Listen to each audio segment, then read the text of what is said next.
All right. Welcome back to the Military Retirement Podcast. Good to have Welcome you all. back. Welcome back. You know, Happy one Sunday. of the favorite things that happens during that whole intro is when the thing is spinning and then I see numbers pop up on the top, like, "Hey, you got this many viewers," and I'm like, "Oh, this is good. I love this. I love this." It's always a good day. People to talk to. Yeah, people to Mhm. talk to. Cool, man. So you coming to us from somewhere that is not your studio? Are you being held hostage somewhere, or what's going on? Well, I took off the what they call the zip tie cuffs, the Yeah. zip Oh, cuffs, just like or for the duration. Yeah.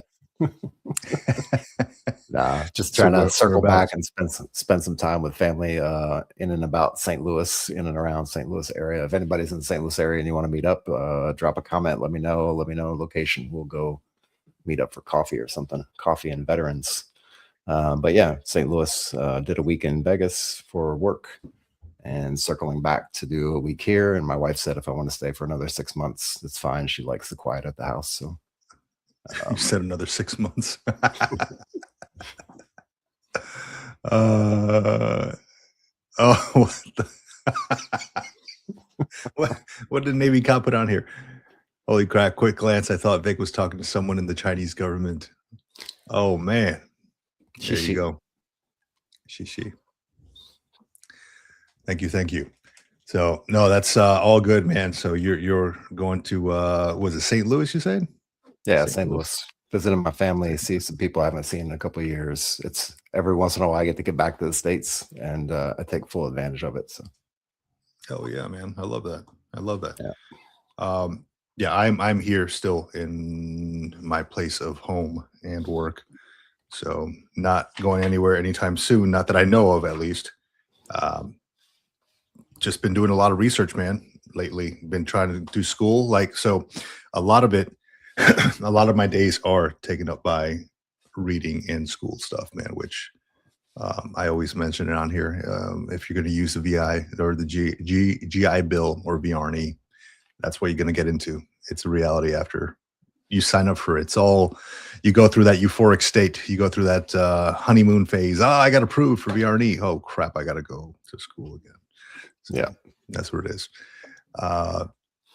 Real quick in the comments. Hey, a lot of folks that we know in the comments. Mo Perspective. Good morning. Welcome. 66T Love. Always great to have you. 66T Love. Good morning. Great Sunday. It is a great Sunday. Woke up this morning. Feel good about that. That's right. Yeah, I was watching. I saw one of Mo's videos pop up on my feed about the mosquitoes. Very nice. I was dying. I was falling out. About what? About mosquitoes? Yeah, mosquitoes. I don't want to give away the punchline, but mosquitoes and bodybuilding. Let's just put it that way. You know, I didn't. Mo, are you a bodybuilder? I did not know that. Mo, if you're a bodybuilder, you know, strike a pose. Let's see. So real quick, John, I wanted to bring up, there was some news yesterday. That was, you know, the president signed off an executive order, and I'll put it up on the screen here for the world to see. I'm sure they've already seen. Where is it? Executive order. No, that's not it. Of course, you know, I'm always trying to figure out how to work this thing. So, because I have 100 tabs open. Here we go. So, executive order. Accelerating medical treatments for serious mental illness, right? You may or may not have seen this online, and there's a video of the president signing off on it yesterday, and he had a room full of people. I think Marcus Luttrell was in there, who we know is the Medal of Honor recipient. Lone Survivor movie was done after his actions in Afghanistan. Randomly, Joe Rogan was there. Randomly, so and I say randomly, not really randomly, because he's the one that texts the president about this stuff. Hey, we should probably do this, and the president texts him back, hey, do you want federal approval for this or FDA approval? So I have some thoughts on that. First off, great thing for accelerating medical treatments for serious mental illnesses. That is awesome. No longer are veterans kind of cornered into this whole taking medications or whatever the hell they're taking at from the VA. Now we can research other things, other routes of therapy. Before we get into my thoughts on all this, John, you got anything to add on this? Sure. I mean, this is actually a topic that I'm following closely for several years now, and diving into it and thinking about it as far as mental health is concerned. Mhm. Uh, we do have the general treatments that we use now. We have prescription drugs that are used for different kinds of blocking mechanisms in the mind, blocking different synapses and pathways and receptors in the mind and in the body to alleviate some stress when it comes to things like PTSD, um, uh, sexual trauma, emotional Yeah. trauma, things of that nature. So this basically is something that's been in the works for quite a while, and there's a lot of different universities and a different medical staff and people out there trying to go through these trials. It was something that was started back in the early, like say, 60s when they started doing experimenting with LSD and like different kinds of psychoactive drugs. And Mhm. shortly after that, they become Schedule One drugs, which were illegal to use, to possess, to sell, to use for medical Right. purposes. Right. And so, going forward to now to today, there's been a lot of research in it, and I feel like from the illicit drugs perspective, like taking the prescription drugs is cool and it's great, and it's great that they're FDA approved, but there's a lot of side effects that come with over the counter medications and prescription medications, things that I can agree. mess up your digestive tract, things that can mess up different parts of your body, which can cause even worse problems. So I think the one that's the most promising to me anyway, as I look at it from the different types of psychoactive drugs that they have out there, is microdose psilocybin, which is basically magic mushrooms or mushrooms, and doing these things in a controlled environment with professionals, with the environment set up in such a way that you have a purpose towards what you're doing. It's not just like microdosing on, psychoactive drugs and then having a trip and then trying to explain it afterwards. It's literally they have a protocol that they use, that they set it up in a certain way, and you go in for a few sessions beforehand to get your mind in the right frame of mind for what you want to do, and then being able to have active goals on the outcome of that, of what you're expecting to get to on the end of all that treatment. And then microdosing is very, very controlled. So yes, natural plant substances are hard to measure, but they can recreate these substances in the laboratories to make them a little bit more accurate. So you're not microdosing, 10 milligrams, and it's actually a full dose of psilocybin versus microdosing 10 milligrams, and you actually know what it is very controlled. So I feel like that is definitely a way forward. I would not dismiss things like transcranial magnetic stimulation and those kind of Mhm. treatments as well, or even a combination of them. I don't think it's a one size fits all where you just take some psilocybin and then you do it for 6 weeks in the lab and then you're cured. For these things have very long lasting effects and very, very short list of side effects on the back end. And I would say it's takes a combination of things. And of course, every individual is different, right? Every person responds differently. So it's not for everybody. It's not a one size fits all. Like you can just go get this prescription and do the thing and it fixes everything. But it's for very specific types of behaviors and mental conditions. And I feel like it's a step in the right direction to be able to open this up to use something a little bit more effective, a little bit more natural and not so synthesized in a laboratory. And I feel like that's the right thing to do as long as it's controlled, as long as people are using it correctly in a controlled environment and looking for specific outcomes and with the medical professionals the whole way. Yeah, yeah, I agree with that, with the controlled part. Um, when I think about it, specifically, like I'm thinking here ayahuasca. I know many people have done that and have gone through the ayahuasca thing. I have a good friend of mine who is, he comes from a lineage of shamans, and he himself left the Marine Corps and did a study thing and went into essentially his family business, which is shamanism, right? So he became a shaman. He does trips for veterans and things like that. Very good friend of mine. So it's hard. People have different experiences with those. It's hard to kind of gauge what everybody's going to have, right? Some people just get super paranoid after the fact. Some people have great experiences. Like it opens up. It's like opens up their journey, their path, their purpose, their mission, right? So very different scenarios. What came to mind when I saw this, like I was overjoyed, happy about it. Like, oh, finally, there's been such a push for such a long time for this. But I'm of the mindset, the same thing that Mo Perspective put up here. The fact that it took a celebrity to get this going is interesting. I could not get that out of my head all night. I could not, dude. Like, okay, I'm reading here. It's on MS Now. I just happened to click on this. And it shows. This is in quotes. I got a call from a number of people, including the great Joe Rogan. And he said, we have to do something about this, Trump said. And I looked into it. Why did it take Joe Rogan to get this thing started? Why did it take a call from this man to get this started? When I look at other organizations like Heroic Hearts Project, they've been advocating for this stuff since 2017.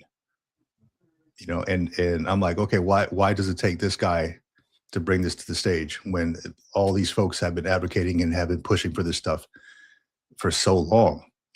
Legal psychedelic retreats. This guy, former Army Ranger, had PTSD and started doing these psychedelic retreats with these veterans. Of course, as you see here, they go to Peru and things like that, Mexico, Jamaica, and do these psychedelic retreats. So that was kind of on my mind, like all night. Yes, cool. I'm glad that this happened. Why did it take for Joe Rogan to get this thing started? Get the ball. Exactly.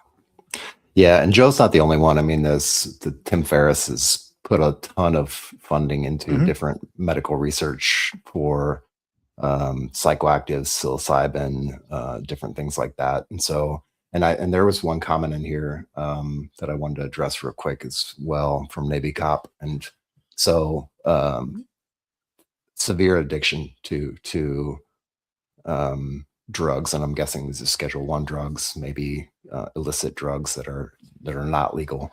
The thing about, and I'll speak just from my personal perspective, and I've been out long enough, it's not really that big of a deal, but my personal perspective and my personal experience and my personal kind of take on it, these psychoactive drugs like psilocybin, LSD, even like the marijuanas and things like that, the THCs and the CBDs, those things are not necessarily addictive drugs. Like it's not like a heroin or a cocaine or something like that, where it's once you get on the drug, it's a slippery slope down. These things are by design, the way nature made them. They're not necessarily addictive drugs. Not to say that somebody with a propensity to addiction wouldn't get addicted to using them.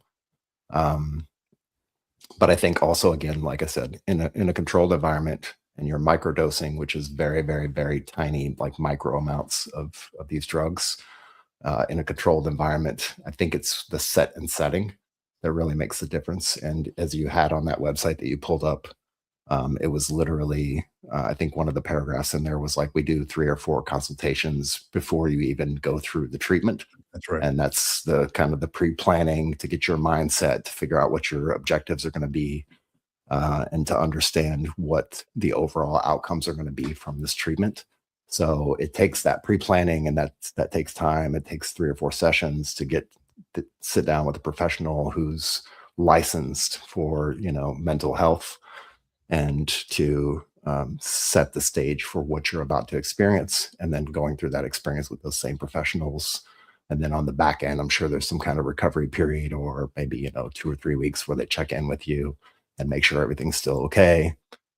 Hmm. Again, these are not for everybody. These are definitely not a one size fits all, and not everybody's going to respond to these chemical substances the same way. So you have to definitely consult with physicians, and I'm glad that they have the medical professionals kind of coming in and backfilling and making sure that that's all set up. But to the original point, like, that's not just a Joe Rogan. There's a lot of people out there who are shoveling money into psychedelic research, and these things have been ongoing for many years. And I'm glad to see that it does take someone like a Joe Rogan to call the president or text the president and say, because I mean, the president, I'm sure he's got 600 million things on his mind, and he's not always going to be focused on these things. That's why we have lobbyist groups as well, right? To push things that are maybe not at the forefront, and to get them in, at least in front of the people who make the decisions and who can affect change in these areas. And it's good that we have people like that out there who are truth seekers, who want to get the real truth and get effective change made in our government system, in our FDA, and those kind of things. Yeah. Yeah. I was looking here at the comments as well. Mo Perspective, you are on a roll, lady. Let me put her comment up here. One of my concerns would be if it actually helps, will they lower their rating? I remember after my trauma therapy, I was told that I was better and they wouldn't increase my rating. So that's a concern. That is a valid concern. Hey, if this psychedelic drug makes you feel better, do you really need your, whatever percentage, 80%, 50%, whatever you got in PTSD? It's gone down. We know how to kind of treat it, or how to not treat it, but keep it stable. So you really don't need 50%, do you now? Right? Like how would that work? I wonder. I have heard about something like that. Didn't they come out with something like that? Like if the VA, if you get better, they may lower your rating if you feel better, and then they cut it off immediately. Yeah, I've heard back and forth about it. And it comes down to that question that we've kind of touched on in a few different scenarios. Is like, would you rather be healthy and better? Would you rather have your back not 7 out of 10 every single day on a pain scale and get a little less money? Or would you rather be hurting every single day and keep the money, right? Well, yeah, I mean, I would rather feel better if you were asking me, but yes, I understand what you mean. I understand what you mean. We got a couple of interesting comments. Untrackable. Your comment is very interesting, and you are out of the military already, so I believe the statute of limitations has already passed. My pot smoking helped me throughout my military career. My man, I don't know what to say to that. I hope, well, okay, I'll keep it at that. Yeah. Just looking through the comments here.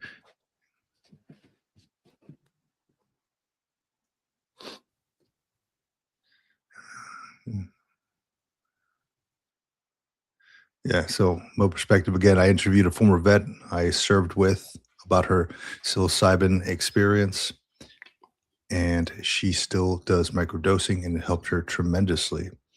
Yeah, and I think a lot of us know veterans who have used things like that, either ayahuasca or marijuana. Here in California, marijuana is it's legal. You can go to the store down the street and get some stuff. Yeah. You just walk in. And it could help with it either increases the anxiety or can help mellow you out, depending on how tolerant your body is to that. So, and what it could definitely help. Yeah, it could definitely help. And I know that there's been a push for like marijuana, and they're still in the research phase of all that, because they don't really see the good of it, I guess, for lack of a better term. They don't see the complete good of it to get it FDA approved. Right. And I think what they signed for yesterday, at least what this guy Joe Rogan mentioned to the president was, what's the name of that drug there? Ibogaine, ibogaine, which is I think it's an African drug. Yep, I'm looking it up here. sounds right. Yeah. So again, I have like 1,000 tabs open, so I only see like a quarter of the tab. Yep. This is terrible. I should probably open up a new like window for our stuff. Yeah, and again, to address what Navy cops' concerns are, and I feel your concerns. I'm reading through this comment. You can put some on the screen if you want, but yeah, specifically, like, so we're talking about veteran concerns with mental health, PTSD, like post-traumatic brain disorders, and really severe sides of therapy that would be needed, and medication and intervention. A lot of the reason why these drugs are actually starting to get some traction, and now with the FDA push from the president, it's even more. But a lot of the reasons why some of these drugs, some of these psilocybins and things like that are getting the push is because of the fact that they have been tested in a lot of cases, even before getting to the PTSD side of it. They've been tested in a lot of cases for addiction therapy, whether that's cigarettes or alcohol or something like that. And they've also been proved to be very, very effective. But again, it's not like here's a bag of mushrooms and it's, go take them and sit in the corner and we'll give you a kaleidoscope to look at. It's really like the microdosing part of it is being able to unlock that part of the brain and those synapses to make the things to make the malleable changes that you want to make in your neuroplasticity in order to get to an effective end state. And it depends on the dosage, right? If you're taking a bag of mushrooms versus taking a microdose every, day or 2 days for the course of, 6 weeks, it's a totally different experience. And they've been used very effectively to treat different types of addictions, gambling addictions, like I said, cigarettes, alcohol, things like that. They've been used effectively for those. Yeah. So I'm looking here, ibogaine, right? African something iboga shrub used experimentally to treat addiction, opioid, cocaine, alcohol, and mental health conditions like PTSD and traumatic brain injury. It is known for reducing withdrawal symptoms and cravings, though it carries significant risks, including fatal cardiac arrhythmias. So I'm sure, with that, I mean, it's a natural product, right? Natural thing. So it's going to have some drawbacks. I still need to do some research on it. I don't, even though the executive order was signed off, I don't know how long it would take for this whole FDA approval thing. Yep. That's another question I saw. Like, hey, it could be quick. It could take a few years. We don't know. It all depends on when they feel comfortable enough to put the information out there. Yeah, good. A few years is better than a few decades, like normal FDA approval. And then that was what happened during COVID, right? They were like, okay, we need to get the COVID vaccine out there if it's effective, and if you want to go down that kind of tinfoil hat cat path about it. But they went from like initial testing to straight to product really, really quickly because of the fact that there was a need for it. So I like that they're trying to move a little bit faster and trying to push things faster. Yeah, I do like that too. I like that too. So it could definitely work out. I myself was looking a while back when I was kind of going through the whole, military civilian, ups and downs and all that. I was like, I talked to my buddy who was the shaman, and he had mentioned like, hey, dude, why don't you come down with us, man? Like, I mean, I could probably stay with family over in Peru when we go out there, right? But he's like, why don't you come out with us? We can do this whole ayahuasca thing, and something about it scares me a little bit. Like, I don't want to face what I think I'm going to face, or just the idea of like just being sick and feeling sick. I don't like that feeling. I would like the outcome without having to feel all that, but I guess you got to do the work if you want it, as with anything that's potentially worth it. So I kind of retracted myself and said, hey, maybe another time. Let me work through this on my own terms by maybe throwing some kettlebells around or something. Yeah. seeing how I feel. I mean, But there are things out there. it's definitely a scary experience if you've never experienced it before, and it's definitely a leap off of a short cliff if you've never been through it and experienced it before, but it's just the same as if you take a silent retreat for a week, right? You're going to unlock a bunch of things that you're not ready to unlock, and it Yeah. could potentially be damaging for quite a long time trying to work through all that backlog of trauma and stress and potentially childhood abuse and things like that. Like there's a lot of things that you're going to unlock even in a silent retreat with no medications. So you speaking of silent retreats, up here in California, just north of Los Angeles, they have this monastery. It's something of a monastery, St. Andrews, I think it's called. And it is there. There's no talking there. You can go. You can rent a room out of this kind of monastery place, and it's essentially a silent retreat. You can go over there. You can partake in like religious services. You can walk the grounds, but there is no talking while you're on the grounds. And I thought to myself, my mother-in-law told me about it, after I talked to her a little bit about what's happening and all that. And she's like, you know what, why don't you check this place out? And I had never heard of that before. I know they had like silent retreats. I know people would go to Thailand and stuff like that to do that sort of thing. But it was intriguing because sometimes you do want to just kind of sit in silence, and there's a lot that goes on during the day. So, and it's not that expensive. I mean, they book up pretty quick, but you can get a room out there for like $120 per night. And I think they give you like lunch too. That's it. No. So it's not bad. And you're in silence. I don't have to talk to anybody. You can see people, they're just walking around and stuff, but nobody talks to anybody else. Yeah. It's forbidden on the grounds. It sounds great up front. And then when you actually sit in silence for 2, 4, 6 hours, I mean, I think that's why people have a problem with meditation, They have issues in trying to get started with things like meditation, because just sitting in silence for 5 minutes, 10 minutes at a time is really, really, like, you think it sounds pretty easy, but if you imagine the amount of time you spend like reaching for your phone or reaching for the TV remote or going out to get some kind of sensory experience, like sitting in silence for 5 or 10 minutes is quite difficult if you haven't ever done it before for the first time. Yeah, it's tough. It's rough. Yeah, I recall sitting with the therapist and doing some kind of meditative thing, and they're like, "Oh, so what'd you think about?" After I opened my eyes, I was like, "Nothing." Like, was I supposed to think of anything? Like, my mind was completely blank. And he was surprised. He's like, "What do you mean your mind was blank? You didn't think of anything?" I was like, "Not a thing, dude. I promise you, nothing went through my mind." I didn't want to think about anything. I just blocked everything out. Yeah. So let me see these comments here. We got a whole bunch here that we didn't get through. 66T Love. It's something to ponder. If your lifestyle includes your family, that certain standard can be reduced, making a major impact for all involved. I'm not sure what that means. Yeah, October 2025 vet. I kind of agree with you, man.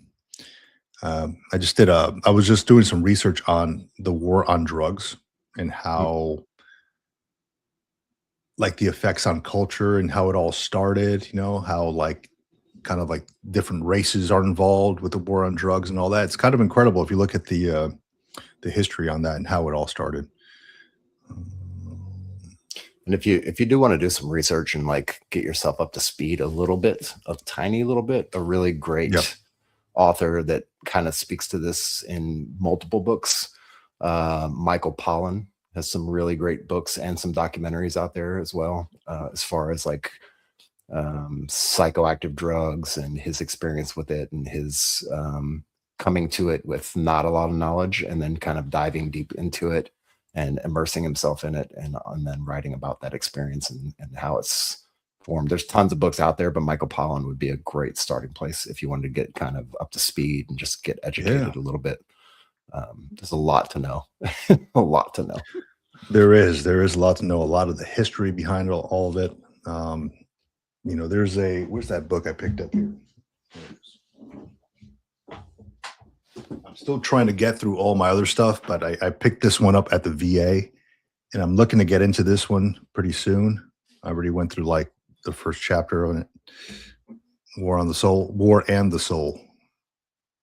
So it is healing our nation's veterans from post-traumatic stress disorder, and I'm sure it has some kind of psychedelics in here as well. So I'm curious to dive into that one. Usually when I'm at the VA or something like that, or the VA or the DMV, I do all my best reading when I'm over there. The DMV. The DMV, dude, it's like, yeah, I wouldn't wish that on anybody.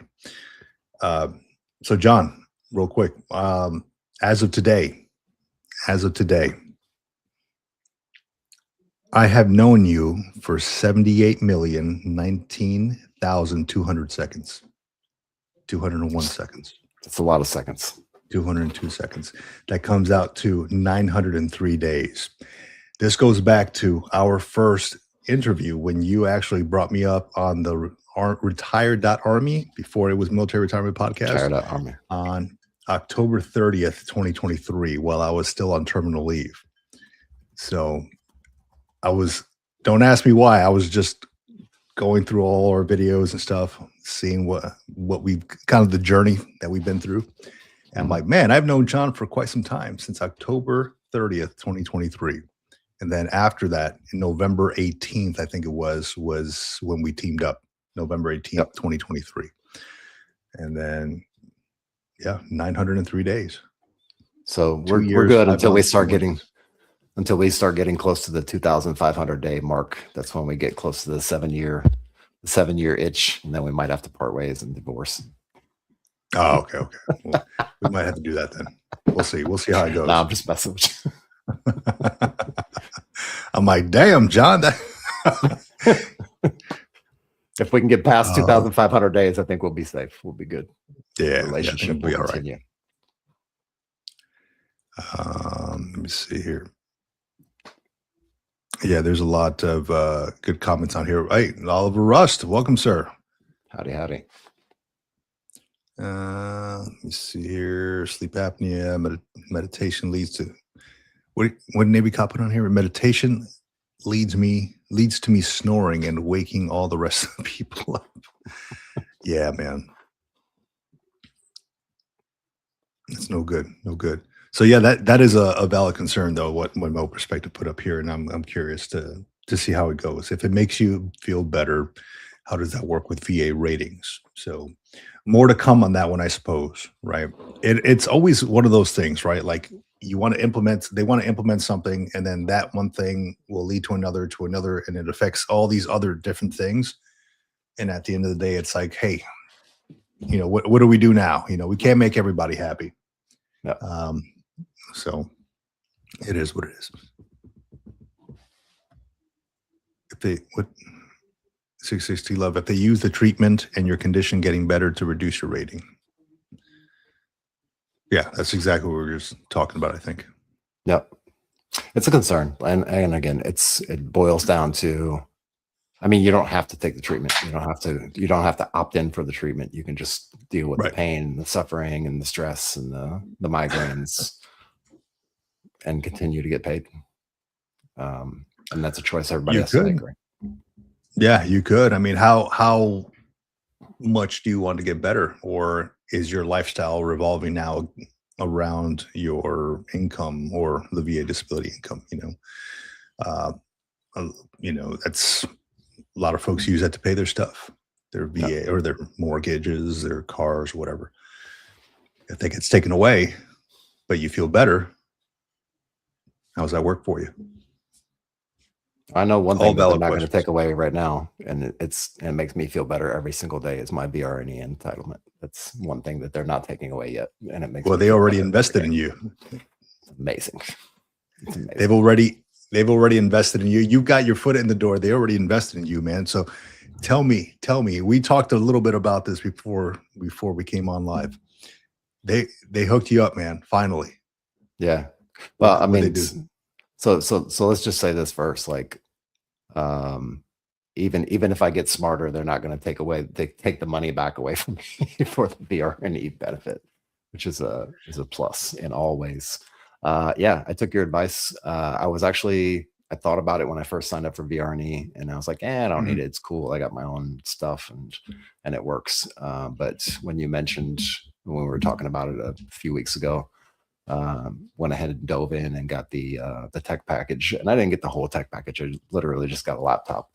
But after using the laptop every single day and going to school and working with it, I actually ended up buying my own iPad at some point so that I can do some mobile stuff and back and forth. Because sometimes we do classroom stuff, sometimes we do it online, sometimes we do hybrid. Sometimes I have to have a 30-minute personal one-on-one with my professor. So yeah, the laptop gets old after a while, and with all Apple laptops, after a certain amount of years, they stop supporting them. So reached out, talked to the VR&E rep. Being in Europe is really, really difficult. They cannot ship laptops to people in European locations. So he was like, you can do one of two things. You can either go to the NEX or the PX or the AFES and pick something up, whatever you want to pick up the warranty package for it, pick up mouse, speakers, whatever you need for your tech package within a certain amount, a certain dollar amount, and then just send us the bill and we'll reimburse you for it. And I said, well, I'm going to be in the States for a couple of weeks, so maybe I need to hold off, and da-da-da. He was like, oh, well, that's even better. If you're going to be in the States, then let me just go ahead and sign you up for the package, get the thing. I can ship it to an address there in the States. You can pick it up and then carry it back with you to Europe. So, and he was like, yeah, and with that, if I'm able to make the purchase for you and send you the tech package, then I can actually, there's the limits raise a little bit whenever that happens. If it's a reimbursement strictly, there's a cap. But if it's not a reimbursement and they can do it directly, then they work through their vendor who handles everything. They just send them over email and say, hey, send them this, this, and this. And then they get it and they send it out, and it's super, super fast. I think it was like a 2-day turnaround at most for them to get it here. We got the machine, opened it up this morning and plugged it in, made sure everything worked. It's not bad. It's not bad at all. It's a good deal, and really nice to be able to get that kind of support even after being, I don't know, been a year in the program, maybe, VR&E. I forget when I started it, a year and a half. Yeah. So even after that amount of time has passed, I can still reach out to my rep and say, hey, I need XYZ. Can you guys hook me up? Or is there some way you can link me up with somebody who can take care of something that I need for my schooling stuff or my vocational rehab stuff? Excellent, man. I'm happy for you, dude. Finally getting it done.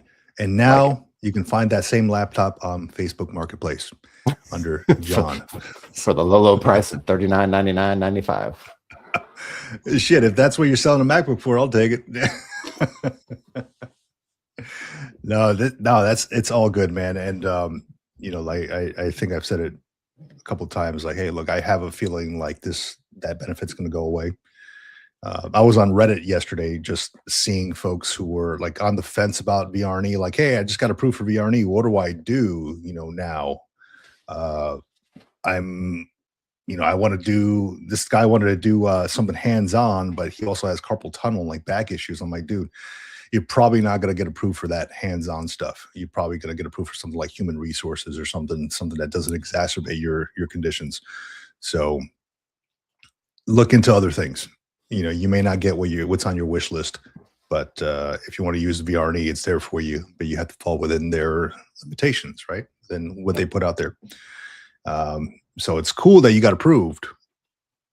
That's step one. Now you got to convince the dude or lady or whoever it is that you rate what you want to do as a career. Yeah. And that's actually one of their main concerns, right? It's not exacerbating your conditions, your medical conditions, your VA rating conditions. Yeah, that's right. That's right. And it's funny because then it's like you're trying to figure out what you want to do when you grow up now. Like, what the world is open. Like, what do I want to do now? Do I want to, be a zoologist or, researcher? What the hell do I want to do? There is no they would not pay for my VR&E to be a YouTuber. I'm like, I want to be a YouTuber. They're like, sir, we cannot support you being a YouTuber. You do not need a degree or technical training to be a YouTuber. Well, of course I can. I need public speaking. I need to know how to work this stuff. So there are people who get approved for like cinematography or filmography. I think film school, right? Then they give them the laptop, they give them all the software, and they give them a film or a cinema camera, which is like the Sony FX30s or something. They can purchase all that stuff for you if it means that it's part of your school curriculum. So potential to actually get into something like that and learn about some cinematography and get equipped with the stuff you need, so you can get fast tracked to your career path. Yeah. Hell yes, man. And you get a good piece of gear there. Who doesn't want a Sony FX3? You know? I mean, now that I think about it, maybe culinary arts would have been the path to go, because then I could get a nice set of Japanese knives and like some cool like clad cooking pans and shit. But you hate cooking. I love cooking. I love cooking. I love cooking. No, I'm saying just like if somebody was to say something like that, but they hate cooking, they just want the want the knives. Just want the knives. No, that's actually one of the most therapeutic things that I do is like dicing vegetables, like literally just sitting there dicing. I'll do the mirepoix or the sofrito or whatever you want to call it, the celery, carrots, and onions. And I'll sit there and prep those. I'll buy bulk celery, carrots, and onions and just sit there and prep those for hours. And that for me is one of the most therapeutic things that I can do to ease my mind. That's my form of meditation, is just chopping vegetables. Do you ever? So I do the same thing, but I get into a rhythm on it, like when the knife hits the butcher block or whatever, the cutting board. I just like to get into a good rhythm on all that. Start busting into a cadence. Yeah, you never do that. Like just actually. I do. I just love that sound. I love that sound. Yep. Oh. I was just scrolling through some shorts yesterday, and I saw this guy. He was this Jamaican preacher, Jamaican pastor, and he's just giving his sermon in his Jamaican accent, and then somebody put a beat behind his sermon, and it sounded so freaking good, dude. I was like, wow, I would totally rock this in the car. But it sounded so good. I forgot the guy's name, forgot the dude's name, but it was. I'm a big fan of reggae anyway, right? All types of reggae. I grew up with that stuff reggae too. So yeah, so I was like, man, I gotta find it. So he doesn't have like an album or anything. Like people know who he is. He's just like some dude that just has this cadence, this rhythm to his talks in church, and it just comes out nice. And you can put a beat behind it. It's called, oh gosh, what's the name of it? In the Blood? In the Blood. In the Blood. Nice. In the Blood or Under the Blood or something like that. It's so good. If you look it up, Under the Blood. Under the Blood. Have you seen that one? I have not, but it sounds very Under pigeon. the Blood. Yeah, it's kind of like their Jamaican, what's it called? It's not pigeon, it's patois. No, is it patois? No. What is Jamaican? Jamaican. Yeah, patois. English-based Creole and West African. Yeah, patois. I had a Marine who was Jamaican who worked for me, and grew up there, moved to the States, and every time he'd come and talk to me. And I was a staff student. Anytime he come and talk to me, I was like, I felt like he was just gonna bust out in song. I was like, oh, he just needed some help with something. I was like, all right, yeah. The foot starts tapping, and then you're like off to the races. It was so good, so good. Let me see here. Navy cop. What is Navy cop saying? Let's see him on here. Vic, since you were talking about different programs, I'm thinking about medieval English history. What? I'm going for a full suit of armor. Well, if I emphasize the Scottish history, you know what? You just, if you say that you want to be a professor in medieval English history, you have a good chance of getting approved for that because that requires a degree to be a professor in that. So I'm all for it, man. I mean, if you want to speak Do it. Middle English, um, I actually watched some of those videos about how English has changed and progressed over like the years from like the Middle Ages. When they spoke some sort of like Latin style, Romanesque style language to how it changed to what we speak now is kind of incredible. But nowadays, I don't know half the things that my damn kids are saying. So I'm like, okay, well, times are still changing, I suppose. Yeah. Constantly like changing. Everything's Ohio, and it used to be like Skibbity last year. Now everything's like Ohio, Utah. I don't know what.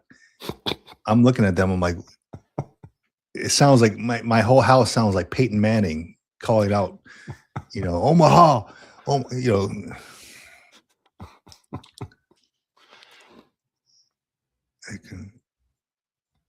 just reading some of these comments here.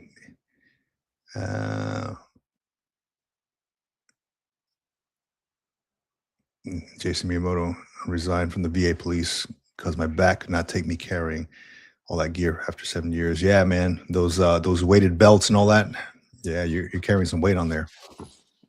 Body cams.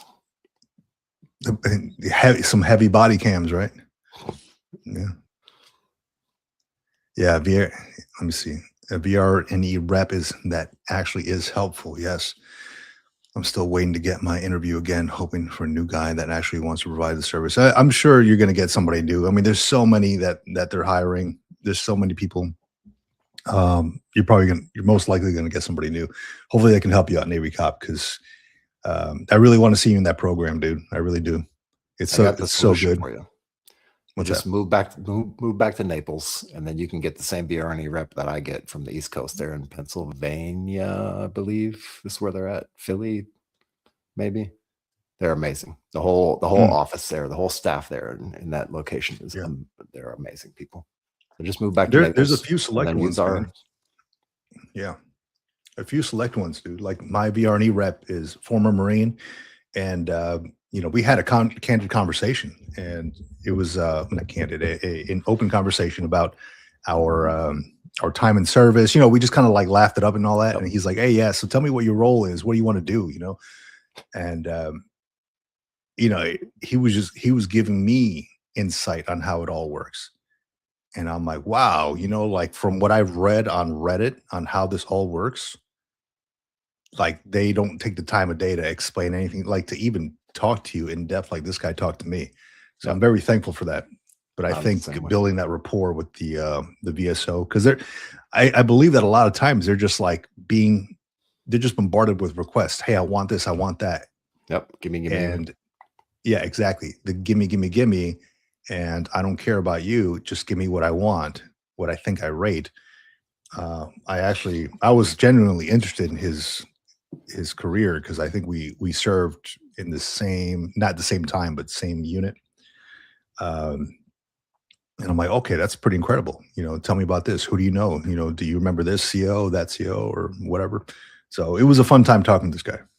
Yeah, that's anything in life that you're trying to get accomplished. Like the more you can be in tune with the person you're speaking with, before you start getting into the business part of your proposition, it makes a hell of a difference, man. I literally sat on an airplane yesterday with a guy, and at the end of the conversation, he was like, "I normally don't talk to anybody on the plane. They bumped me up to first, which was nice. Thank you, Delta. Appreciate it very much. After all those sky miles that I provided." But yeah, after talking to the guy, he was like, "I don't normally talk to anybody on the plane." He's like, "But this conversation has been enlightening." He's like, "I've walked away feeling like I've learned something from this conversation." He's a COO for some big company in France, and they're doing some consulting in the States and some consulting in South America and some other places. And we just had a really long, nice conversation. It was a little bit about business, a little bit about tech, a little bit about family. The more you're in tune with a person and just trying to understand and get to know them and see what it's like from their side of the fence, that opens up so much in a conversation. And that's the way my VNRE rep is as well. We have lots of in-depth conversations about just Army stuff and old times in the military, and the struggles that veterans deal with, and how we get through our day with our sanity intact, and things like that. So yeah, I like that. go ahead. Hold on. There's John right there. Yeah. Run DMC. Looking like an 80s rapper this morning. I named my fedora. That would be classic. That's it. I like that. Now I got to figure out how to take this off my screen now. See, I'm all messed up, dude. You know what? It's because I'm using an external keyboard here, like this. Yep. And I have the screen here, my widescreen. It's a lot easier if you're like just on the MacBook, but that's one cool thing though about the Macs. I mean, any computer, right? I have a docking station on the side, so it doesn't take up a lot of room on my desk. No. And I just plug the docking station, the power, and then I got this screen here. It's like having a PC. It's great. Yep. Who's all here? Morning. Hold on a second. Morning. OTILC. Click. How do you say that? You said it before, right? Yeah. So his screen name is his name backwards. So Cleto. Cleto. Nice. Morning, Cleto. OT. I just call him OT. So I'll tell you what, man. I went to the one of those big box stores yesterday, and I picked up some palm trees. Right. So I'm outfitting my yard with some stuff, and I kind of felt bad about this. So I had like 4 palm trees, these big palm trees, on my cart. And I'm still like in that shopping area, like that garden area outside, maybe like a Lowe's, and still in that garden area. And as I'm walking by, there's this old guy, and I felt so bad about this. He's like, I parked the cart there, and I didn't realize that he was there because he was like had his back turned. I parked the cart there, and I go over across the aisle to go look at some like bird seed stuff because we have some bird feeders outside. And I come back and I hear rustling in the leaves. And I'm like, what the hell? And this old guy, he's like, like inside the palm. I'm like, sir, I'm so sorry. I apologize. He's like trying to get out from behind the palms and stuff. Oh, gosh. Yeah.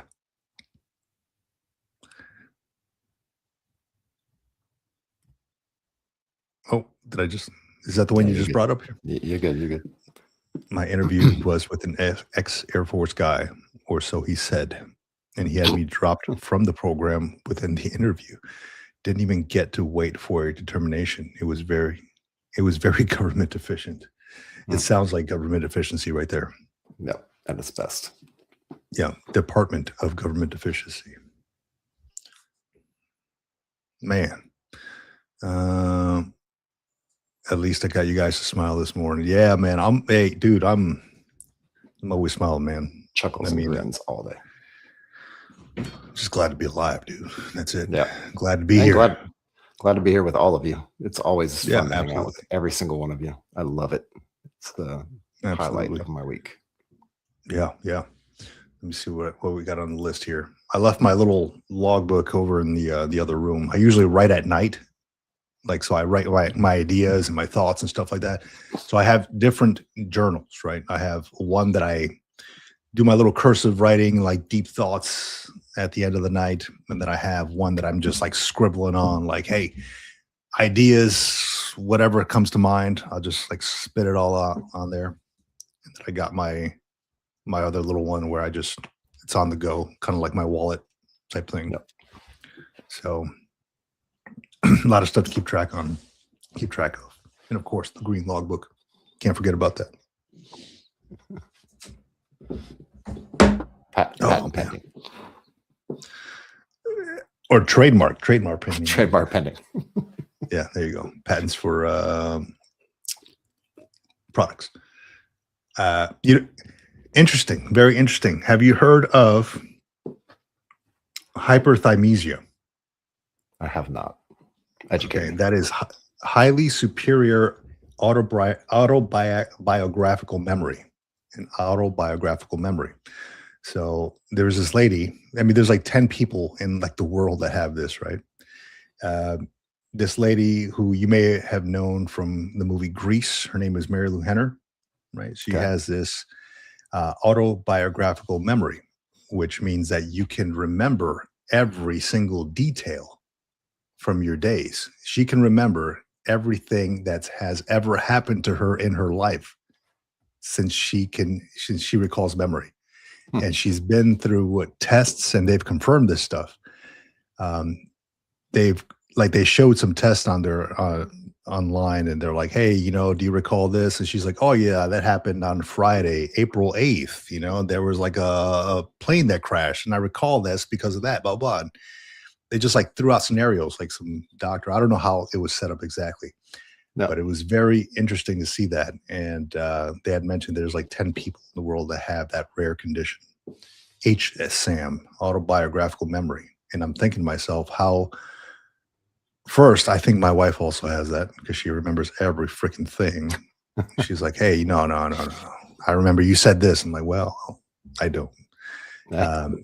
Also, how cool would that be to have that? But also, how exhausting would that be to have that? I mean, I don't know if it would be exhausting or not. I mean, it might be exhilarating. It might be enjoyable. Who knows? It might be. Well, I mean, I bring it from my perspective, right? When I'm trying to remember too much, trying, right? This person just absorbs it like a sponge. When I'm trying to remember too much, I feel burned out. Yeah. I'm like, man, my mind is burned out, dude. Like, imagine when you're in class, just intaking lectures and trying to remember things for an exam or something. You feel burned out. This person probably doesn't have that problem. They can retain that information and recall it at will. Yeah, that's crazy stuff. Let me see. What Vic needs to make a fanny pack just for green logbooks. I am a fan of the fanny packs, man. I think those have come into the mainstream a little bit more these days. I see a lot more people wearing those, and I wear mine with pride, man. Sometimes on my front, on the side, not always on the fanny. Yeah. We've gone through a whole lot of them, man. And I like I mentioned, I keep all my stuff in my all my logbooks, a collection library of them in my garage. I'm moving them out to my garage now, but yeah, this is, as you can see, this is completed this during a bass theater thing, trying to listen to the Back in the Saddle. I was just doodling in the back there, but you always start out with this logbook was opened on blah blah blah blah blah. So it's great to go back and read, right? To go back and read what you've written and what your thoughts were when you were a young person in uniform. It's always fun. Mileage, fuel, fuel levels. Yeah. Yeah. They're normally used for that. I recall being in, I had barracks duty at one point, and you had to go check in with this master sergeant, which, and I'll give you a little story about this master sergeant here in a few minutes. But I had to go check it. This was in Iwakuni. I had to go check in with this master sergeant, and he's like, "Hey, look, we're doing this new thing with these barracks logbooks, right?" He's like, "You guys haven't been putting enough details in this stuff." He's like, "I really want you to put everything in there, like, because I got to go brief the CO on stuff that happens. Apparently, some stuff happened. There wasn't enough detail in the duty logbook when this all happened. So he's like, I want you all to paint me a picture of everything. Like, paint me a picture in words on everything that's happening, please." So I was going through the duty logbook from the off-going duty. And before that, I was asking him, was like, dude, how was duty last night? And I was probably a sergeant at the time. How was duty last night? And he's like, "Oh, dude, it was weird, man. Like, these Marines do some weird things up here. Like, some guy came down in like a pink gorilla suit, like, and he ran outside. And then there's random Marines always bringing like these ladies up to the room and stuff like that. And they're like, hey, don't check them in. Shh, don't check them in. Like, trying to pay off the duty, but yeah, you can't be doing that, right?" So I'm like, all right, paint this guy a picture. So that's exactly what we did. And the things that were in these logbooks, man. I wish I would have taken pictures of these things. Are just incredible. Like something like, PFC so and so walks upstairs with, or checks in and brings guest, who is like a 50-year-old Japanese woman. I'm like, what are they doing, dude? So yeah, it's crazy stuff. But yes, green logbooks, man, they're great for logging things in, apparently. All the things. Yeah. All the things. Right. Hence the green logbook. Mm-hmm. Oh, so yeah, let me tell you about that master sergeant. Let me bring him up here. Let me see. So he was my master sergeant, not my direct one, but he was very involved in kind of the careers of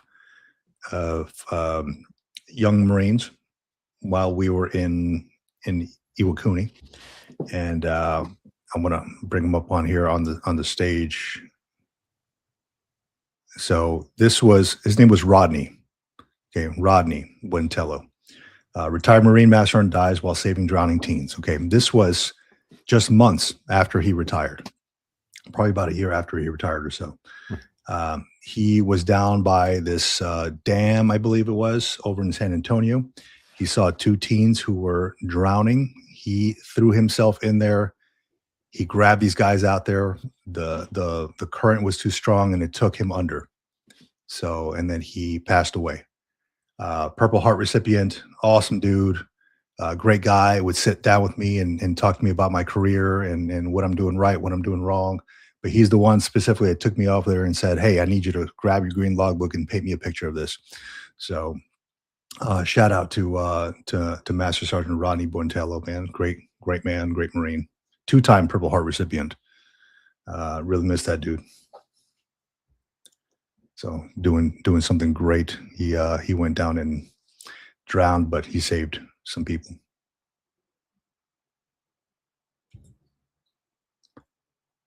It's amazing the resolve that I would say the majority of military members have to go out there and stick their neck out for people they don't even know at random times for random situations. It's truly amazing. The things that the veteran community does for the civilian world, even beyond wearing the uniform, even beyond service. Yeah, it is, and I think it's the selfless service, right? Yeah, like there was always that saying, like in the Marine Corps, they would always say it, right? Like, hey, some people run away when they hear the shots fired. Marines run towards it, right? Yeah. I'm sure many other services will do the same thing, right? There's been countless stories out there. Like when I was in Camp Lejeune, some guy ran into a young sergeant. I remember being at his award ceremony. He was awarded, I think it was Navy Achievement Medal, Navy Marine Corps Achievement Medal. He saved a family from a burning car on the side of the road. Like they were stuck.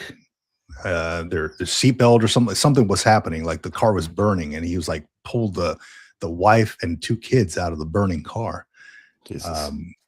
Yeah, this young Marine, and I remember that they wanted mass participation. Like I knew of the guy, I didn't know him, but they wanted mass participation at his award ceremony. So I'm like, hey, I went over there and showed up.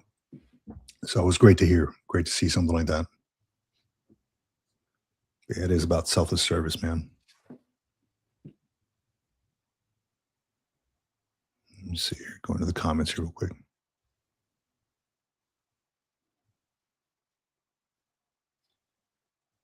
See the green. What do you say?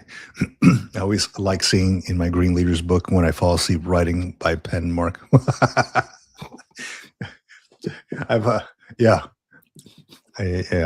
know exactly what you mean, man. Those late nights when you're trying to write something, or when you're sitting at the base theater and trying to write something and you're like trying to stay awake. Just getting slapped in the back of the head. Hey, get up, stand on the side of the base theater. Stand up, go stand up. I I don't know who else does it. Who else has done this. I would sit there with my logbook. I'd be sitting at the base theater, and as you're like an older, service member, you're kind of sitting back, just, and I start looking at people, and I start watching them, and I'm like, yeah, that dude's not gonna make it. He's falling asleep. Yeah, his head's nodding. Catching He's fish. bobbing for apples. Yeah, Catching. he's like, and then so I go, hey, tap the person in front of me, hey. Tell that freaking devil dog to go stand up over there. He's making an ass of himself, man. Tell him to stand up on the side of the base theater, man. And looks back. He's like, good it goes. Oh, man. Let's see.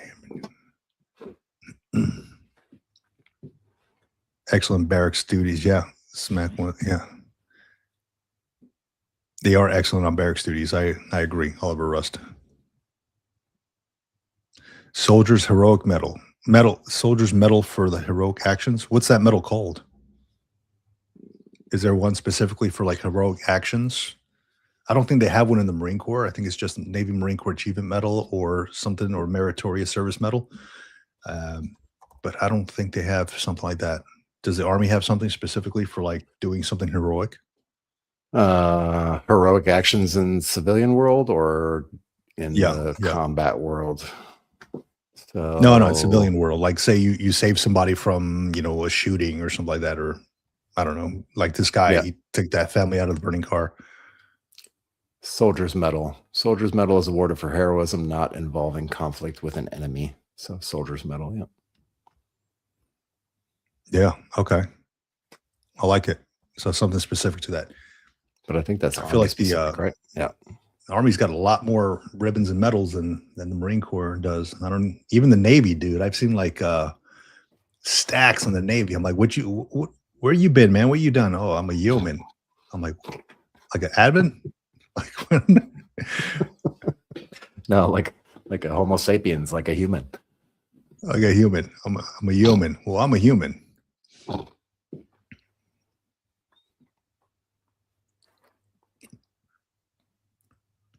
Peace and Healing 88. Been in Florida here. Appreciate you, Vic, and your guest.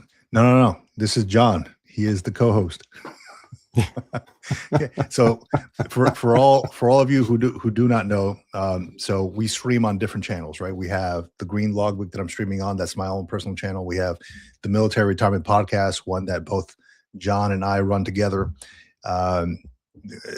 We're streaming on LinkedIn, on Facebook, and this stream right here goes out to all of them. So it's John and I doing our thing here this morning. This is part of the Military Retirement Podcast, but we just happen to stream it on all channels. So all good, my man, all good. No worries.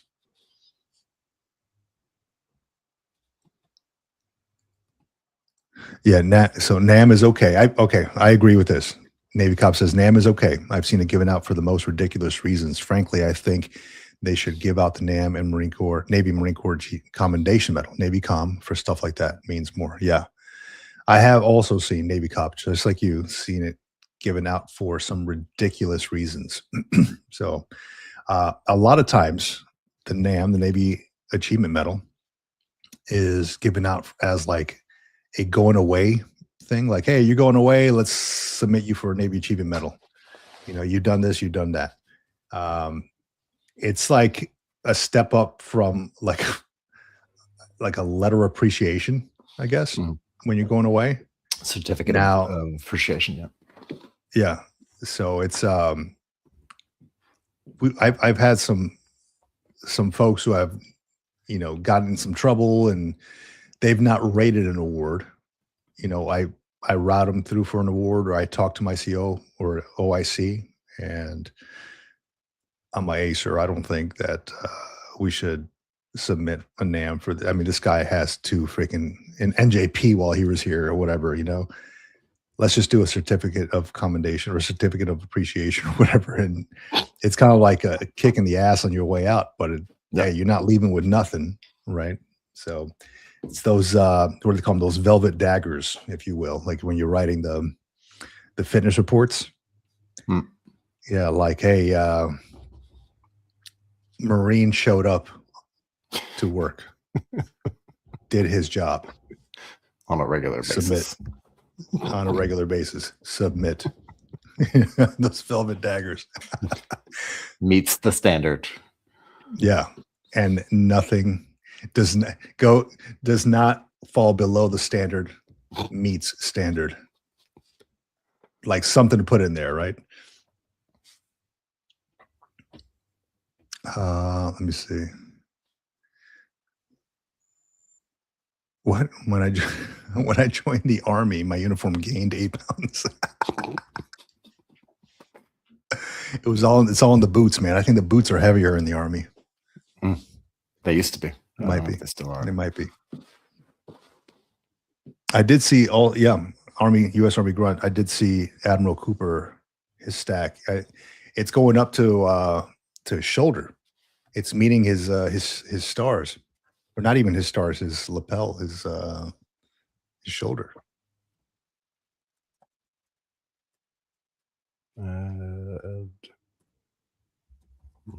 Cooper.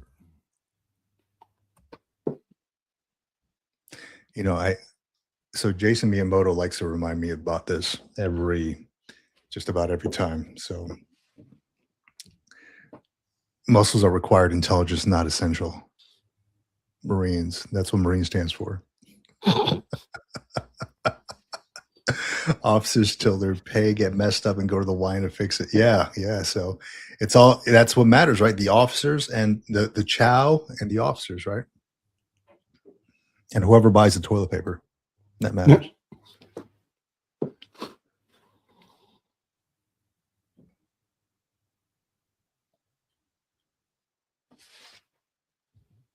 Man, you guys got some stories. So, John, I was engaging with the audience on this during one of the live sessions on the Green Logbook, and it was coming up with essentially a book of short stories. Okay. Short stories from people in our audience, from people who we know, people who have served. I think they call them you can call them sea stories, you can call them whatever. But short stories, I think I came up with one at one point, and somebody mentioned it. Hey, we should do something like this. When I shared that story about that knucklehead Lance Corporal that I had, that made me a copy of that CD. He actually put the CD on the glass on the Xerox machine and made me a copy, like a paper copy. So, silly stories like that. It could be funny stories. That's really what I'm looking for. It's like, hey, give me your best stories that you got in service. And I would love to either self-publish it or put it somewhere up for sale or something like that. I don't know, to support the channel or something. But also get, these folks' stories into a book so it goes on forever, through a book. So I would love to do something like that. It wouldn't be hard to do it if we self-publish. Yeah. So, I mean, I know Hellfish Haven has his story about that female gunner, and Navy Cop has a story about the OnlyFans page. So there's a whole lot of stuff that people can talk about.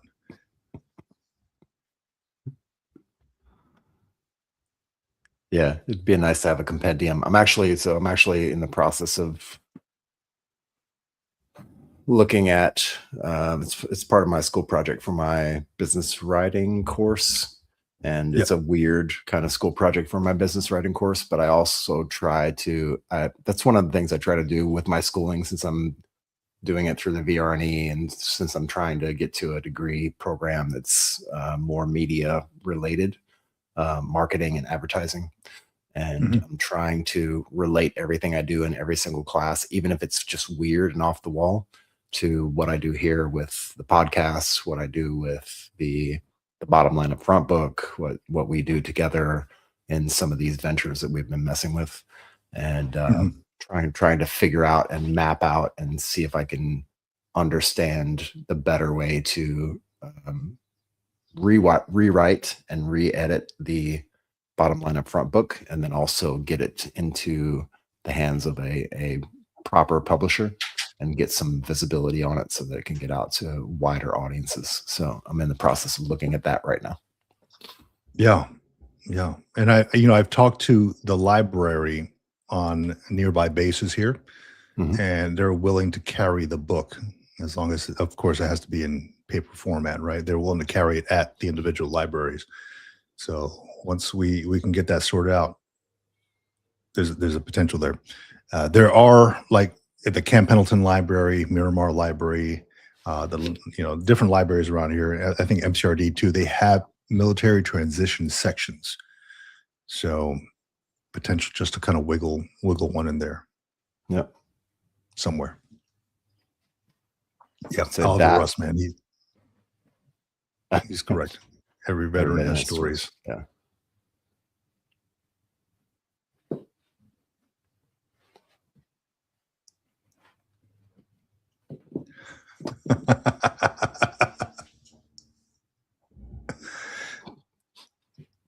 Five % kickback from the OnlyFans. That's pretty good. It's pretty Yeah. good. 5%. Not bad. Yeah, it's and it's government matching too. So there Right. you go. Yeah, but trying to figure out how to get it in like the USOs and like in the exchanges and all that stuff. But I feel like if we can get it in front of a proper publisher and get some eyeballs on it and get the backing behind it, I feel like that would put it in a better position. Plus, it gives us a chance to sit down and reevaluate it and rewrite it and re-edit it and make it more succinct and potentially splitting it off into like, here's the meat and potatoes, and then here's the kind of backstory narrative behind it. So that kind of structure with it. Yeah, I agree. And then you can do some book signing out there in Naples, and I'll do some here in San Diego. Yeah. No, it's we can. I think we put it out there quickly for the masses, so we can have something to provide people. But I think for like version 2, we can come up with something, like you mentioned, a publisher, get proper marketing behind it, things like that. Yep. I like that idea. Let me see here.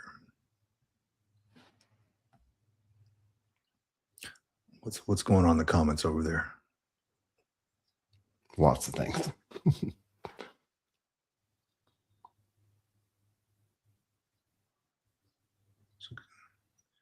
I'm closing off all these tabs about psychedelics and stuff, man. There's so many. I'm reading. I guess I got to pay for it for this. So the Atlantic put out this article about warrior culture. Growing appreciation for hand-to-hand combat has permeated nearly all levels of American life. What does that mean? So I've been doing some research on the warrior culture in America. I've been doing some research on the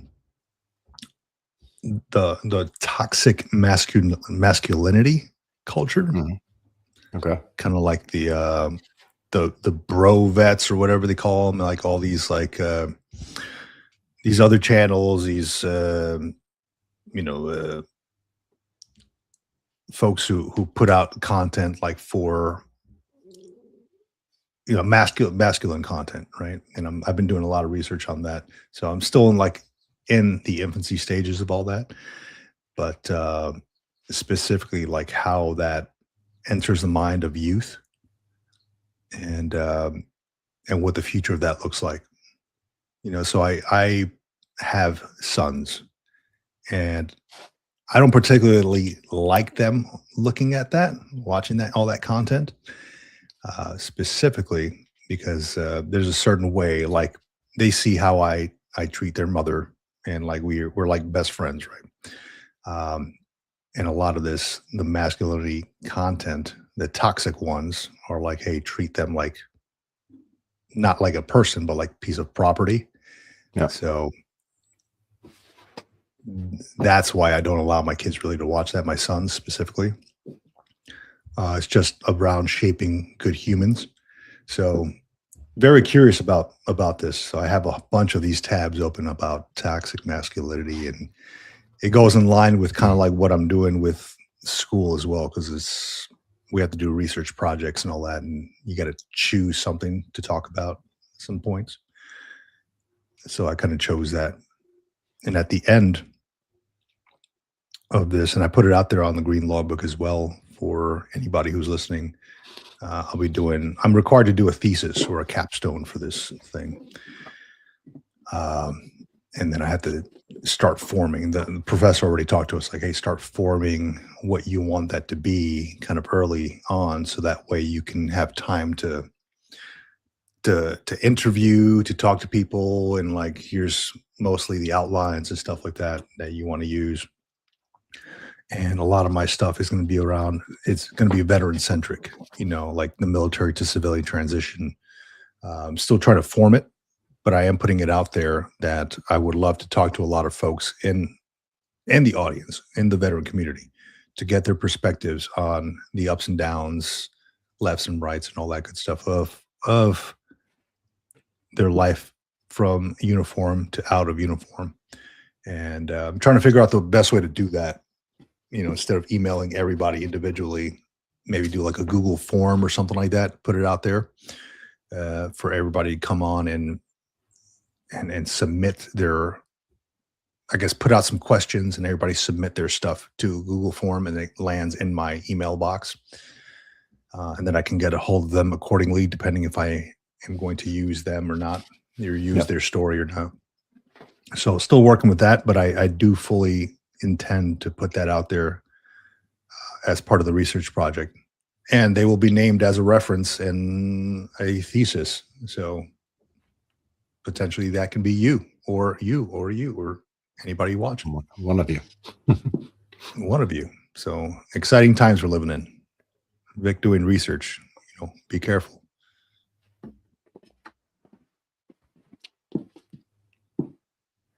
Attaboy. Catching up with these comments here. Yep.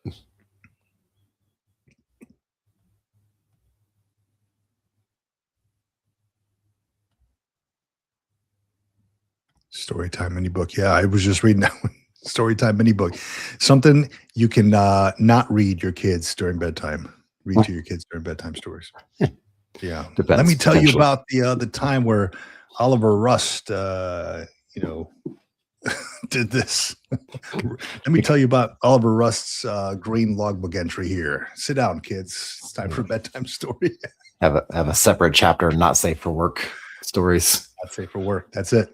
Hey, that could be veterans not safe for work stories. There you go. Coloring book, PTSD, anxiety. Yeah, not easy to figure out at all. But I think if you think creatively about it, what you feel like you would want to do, or maybe an audience of one or an audience of a really, really small number, then just design it around that audience might be the best way to go. Speaking of the PTSD and anxiety thing, there was an app that I downloaded a while back. It was probably like 2 months ago. And it's kind of crazy, right? So I have my phone here, and it uses the what is it called? The light on the back of your phone. And what you're supposed to do is hold it up to your face like this, and it has different flashes of lights at different intervals, and it takes you, and it's kind of trippy, right? I'm sitting there with my eyes closed, and kind of like a dark room, and it's just flashing. And as it's flashing, it feels like you're having some kind of outer body experience.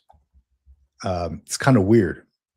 And then I stopped it after a while. Like, you're supposed to be completely relaxed. I was on the couch and I held it up here, and it's just like,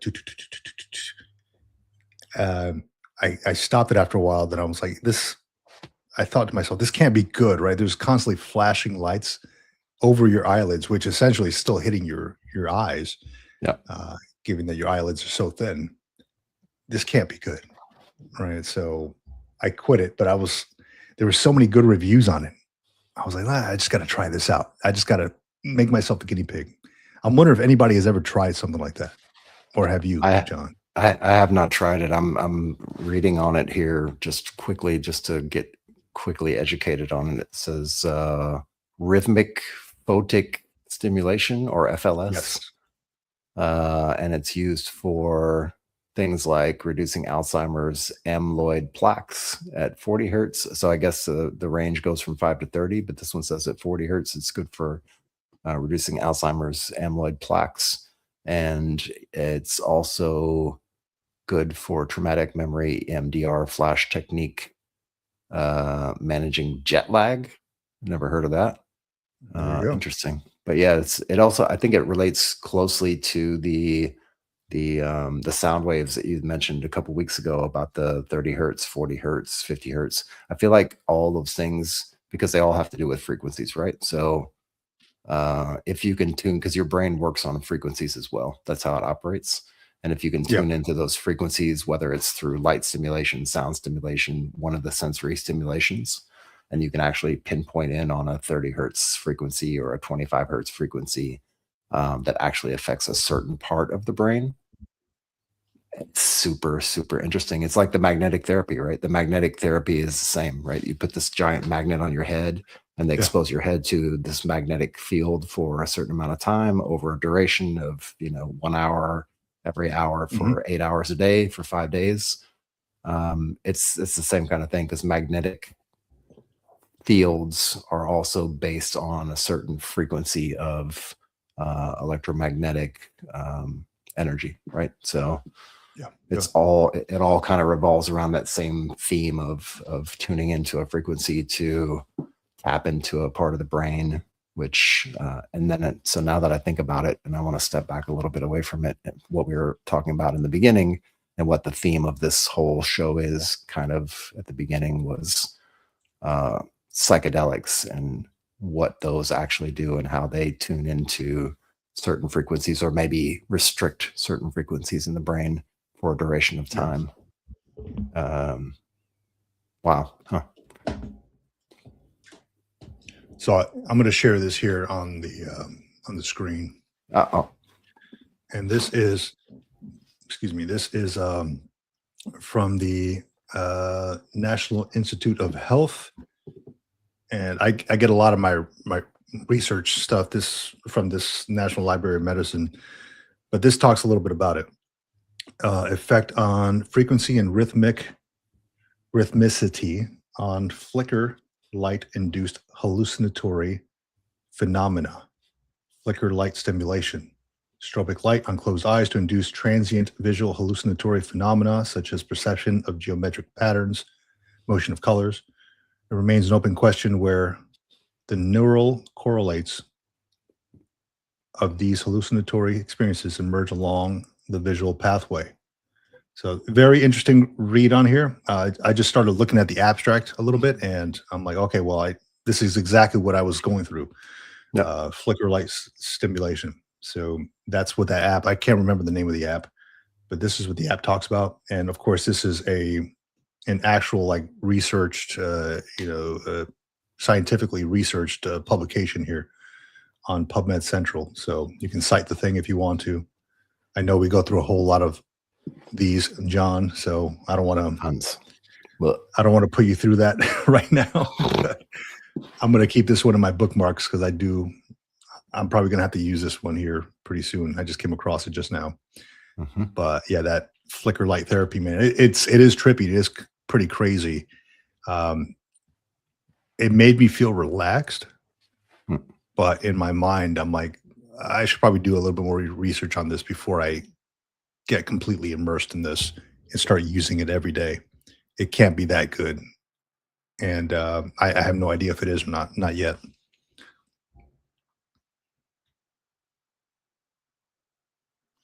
Navy cop says Vic's military bathroom. Yeah, the toilet papers. The toilet papers. Yes.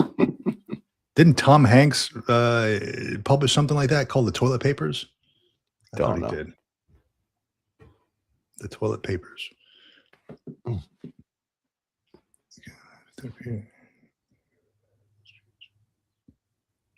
The Cav book. A guidebook for therapeutic art making for veterans, those currently serving, and military connected populations. Is that a book that exists, or is that the book that you're trying to create, Hellfish? The Cav book.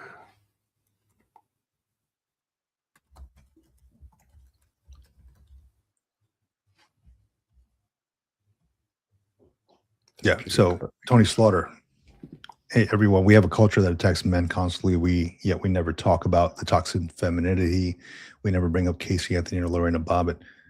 Yeah, that Lorena Bobbitt was pretty freaking wild. That was a wild story. Yeah, and there is some on both sides, I think. Uh, but I will say that as I have both a daughter and two sons, and my daughter is, in her 20s already. My sons are the youngest ones who are very, they go to school with a lot of people, a lot of other kids of different mindsets, different raisings, different ways they were raised. And I cannot rely on their teachers to do all the work. So at some point I need to, throughout their life, I need to be that figure in their life that teaches them right from wrong. And this is how you treat your fellow human being. This is how you treat a woman or a lady, or, this is how I would do things. So just kind of showing them the right way, right from wrong. Cab book. Ah, there we go. Thing. Yeah. This is from the Indiana, what's it? University of Indiana? Indiana University of Bloomington.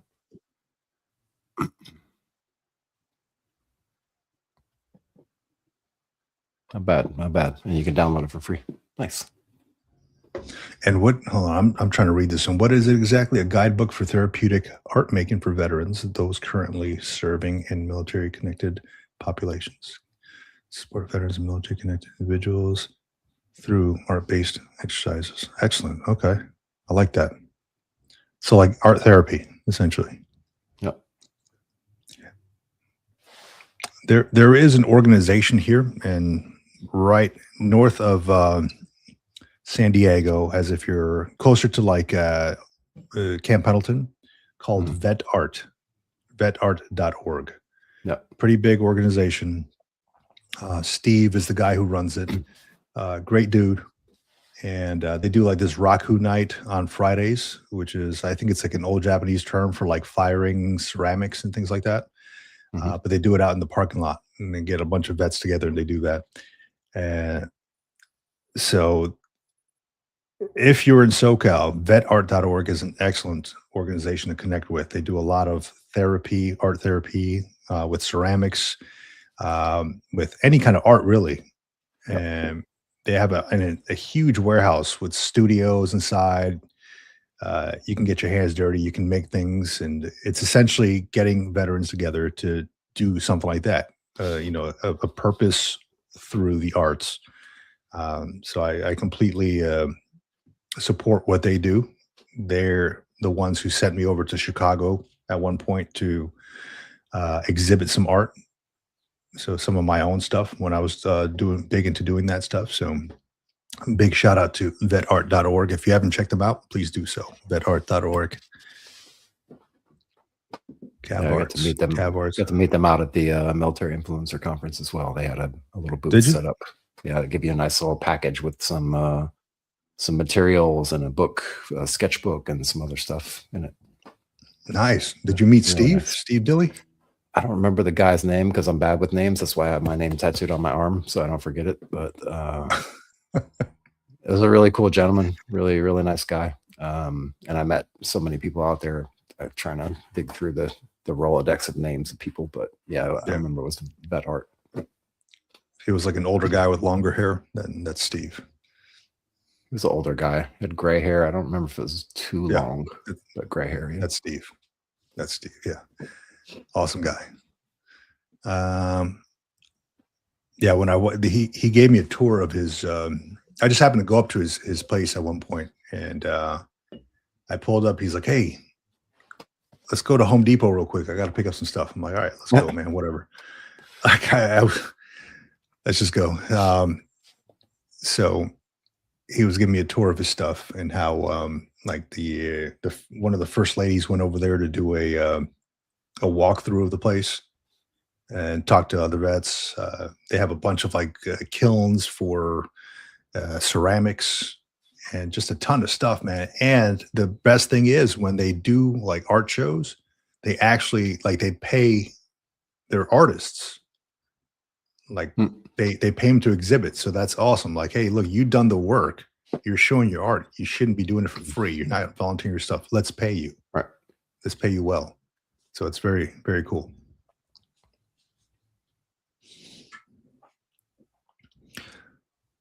My junior high arts teacher was a World War II B-17 belly, and he was an art teacher, right?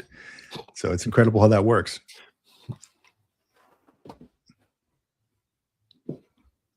That's nuts. Yeah, my who was it? My science teacher was an Air Force pilot, I think, or an aerial something. She wasn't a gunner. She was something refueler, and she had like a limp or something like that. And I'm like, what's up with that limp? And it was from, I guess she had to do like the jumping out of the planes and all that stuff, the training. She's like, oh, I got hurt jumping out of a plane. And I was like, tell me more. Who are you?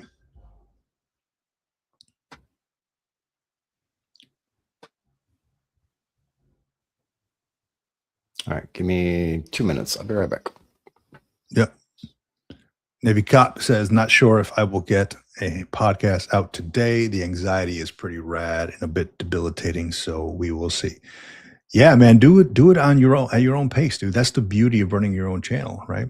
The thing with running a YouTube channel is the consistency thing. So it's cool. What you can do is batch record your episodes.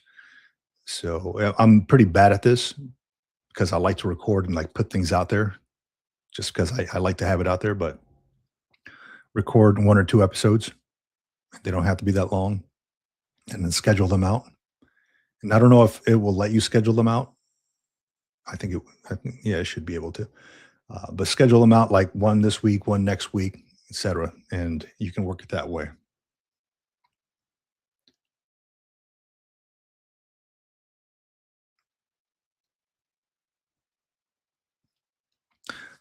Yeah. And so with this comment like that, any, people have their stories. Everybody has a story to tell. Not a lot of people tell it all at once. Not a lot of people like to let people know because they're trying to integrate into their second chapter of life. But man, high school teacher, history teacher, Norwegian guy. That was hilarious. Turned out to be a Norwegian underground agent during World War II with a number of missions under his belt. That's some crazy stuff.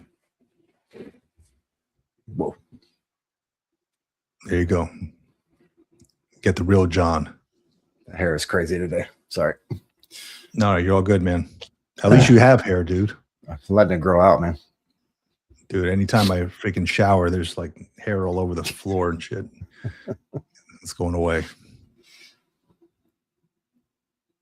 It's crazy how that works too, because if you look at both sides of the family, like one side of my parents, one side they're like all bald, and the other side have like really thick hair. Yep. So it's like, where do I land on that spectrum, huh? You got the right chromosomes. Yeah. My dad was threatening me when I was like 16, 17. He was like, you wait, you turn 18, all your hair is going to go away. Like, that's what happened to me. I was like, nah, not this time, Pops. But you get it from your mom's side, I think. That's how it works. Yeah. So unfortunately, my mom's side of the family, all my uncles are bald. So yeah, and my dad's got like this freaking thick like afro, looking like Bob Ross and shit. Like I'm like, damn, man, like my kid's got that part. So, yeah. You ever seen these videos of these kids who like they act up and their parents shave their head like an old man? You ever seen that? No. Let me see if I can find it. I totally have not seen that. Yeah, there's Oh, here we go. Barber gives naughty children old man haircuts. Ah, it's so good. So good.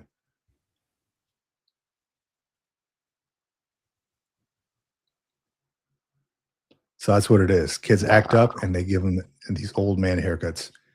Wow. And what exactly is that supposed to do? That's supposed I to, don't know. I mean, get them more pissed off. Like they have to go to school like that. Who wants to go to school like that? You nobody. know. But I mean, it's a form of hazing. Little kid gives himself an old man haircut. I mean, if you give yourself an old man haircut, there's the one thing. But doing that to your own kid, man, I don't know. It's kind of embarrassing for them. Oh, Dr. Schwartz is on with us, huh? Yep. There you go, Doc Schwartz. Yes, he was. Bob Ross. Bob Ross. Yeah, my man. Yeah, and he loves art too, right? He loved art. So tiny little trees. Captain Picard. Mr. Jefferson haircut.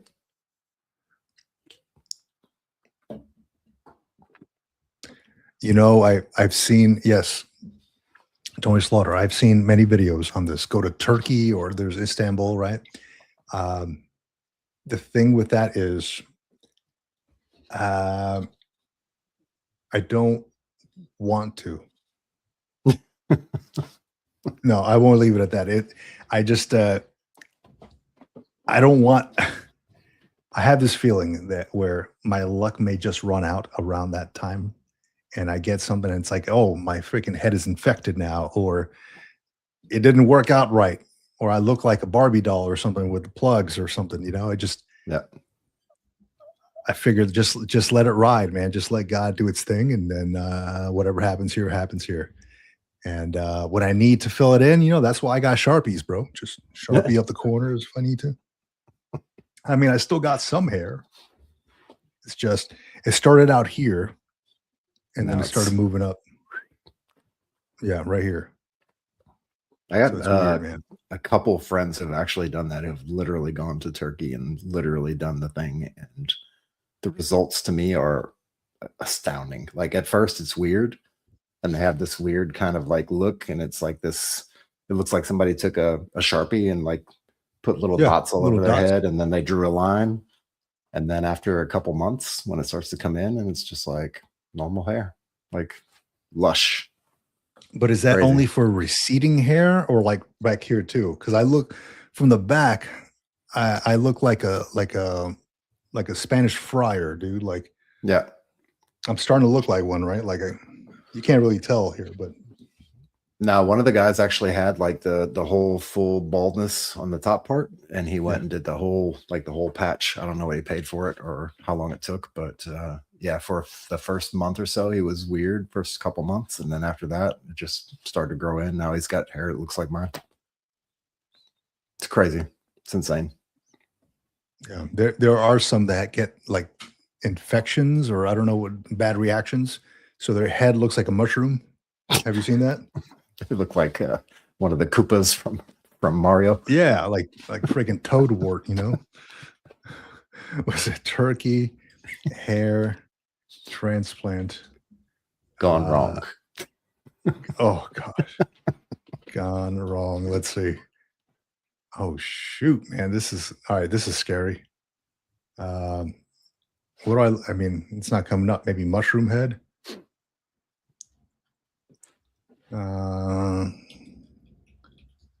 Funny head. All right, Dr. Schwartz. This jacket came straight from Walmart. This is one of the things I miss the most about America is Walmart.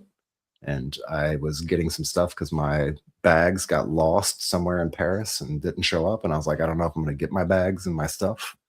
So I went to Walmart and grabbed a couple things, and this is one of the things I grabbed. It's just a little simple. I think maybe it's a Reebok. I don't know what the brand is on it. Walmart. Go to Walmart. They have these. These are really nice, really comfortable. Yes, we should put the Green Logbook or Marine of the Quarter or Military Retirement Podcast on here, and it would be complete, right? Yeah. So this is what I'm scared of here, man. Ah, that's disgusting. It is. I don't know why it's going so slow, but I don't know what's happening here. Let me take it off the screen. But yeah, like a mushroom head, right? That's what I'm afraid of. So I don't know what to think about that. It is pretty disgusting. But at the same time, I'm always like, man, I should just let it go. There's a whole community on Reddit. Some guy posted a photo of himself, and he's on Splash Mountain at Disney, and he's like, yeah, like his hair is like back, and he's like, Disneyland decided for me, like whether or not to shave it all off or not, right? So Disneyland decided for me. There's a whole like Reddit and subreddits on should I shave my head because I'm going bald. I mean, there's subreddits for everything, right? But I mean, it's. I think we may take too much. We may put too much into that. Like, just let it go, man. Just let it be. Yeah. Whatever happens, happens. Now, I will say, if I didn't have facial hair and I was losing my hair, that would be a different thing because then I'd look like a straight up thumb. But I'm glad I have the facial hair to Offset combat that. Yeah. Nobody wants to look like a thumb, dude.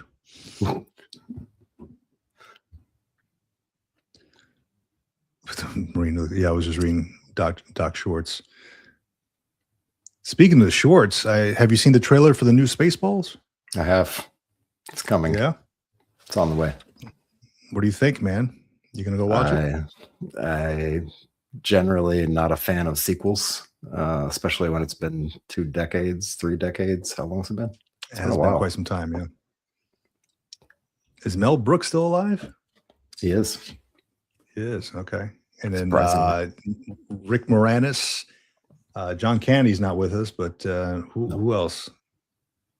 I forgot what the main guy's name was. H-Town. What up? H-Town. Good to have you, buddy. H-Town had a good live stream the other day. Good live stream, man. I was glad to jump on that one. Talked a lot about a good amount of stuff. Oliver Ross says, I shave my head once a week. Dude, I'm afraid to do that. If I shave my head, it won't grow back. I'm afraid. When I was a young Marine, we shaved our eyebrows, and my shit still has not grown back. So, yeah. May the 4th is coming. That's correct. It is. May the Schwartz be with you. What's up? Is it Pizza the Hut? Was that his name? Pizza the Hut? Pizza the Hut. Yep. Oh, no way. John Candy's son is playing Barf? Yep. I think is that's it really? Yeah. Is he really? Yep. I think that's what I saw or heard too. Who is playing cast of Spaceballs 2026? Oh man, he's got some eyebrows on him, man. I could use some of Christopher Candy's eyebrows, dude. Mel Brooks is a World War II veteran. I did not know that. Wow. I didn't know that either. Mel Brooks. World War II. Let's see. Playwright, Bancroft. Actor, comedian Mel Brooks served in the Army in World War II. Yes. Wow. We need to get him on the podcast. He was conducting recon missions in the Harz Mountains of northern Germany. Days later, the war ended. Wow. Who else was a veteran that we don't really know about? I mean, there's like Gene Hackman. Shaggy was a Marine randomly. Shaggy. There's a story behind his voice where he got his voice. That's not his real voice that you hear. He was trying to imitate drill instructors. And that is how he got that voice that you hear on the radio. It was on me. Interesting. Yeah, I don't see him in here. I'm sorry. I'm still on Spaceballs.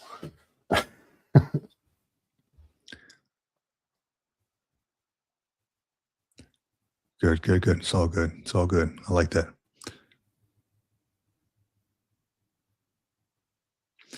The Monroe Institute, good resource, can go along with the psychedelics, supplement or replace. I'm gonna have to check that out. Mhm.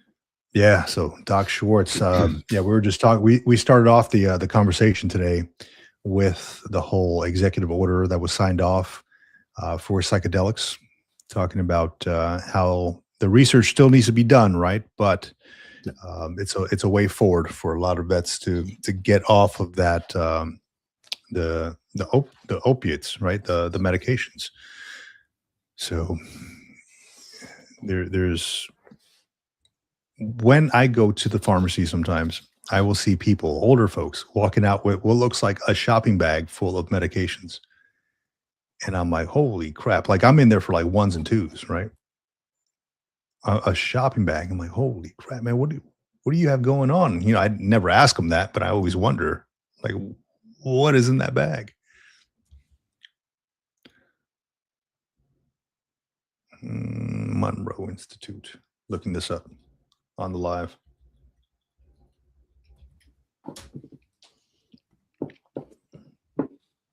Brian Hahn, what up? What up? Jimmy Stewart retired as an Air Force general. You have to fact check that one.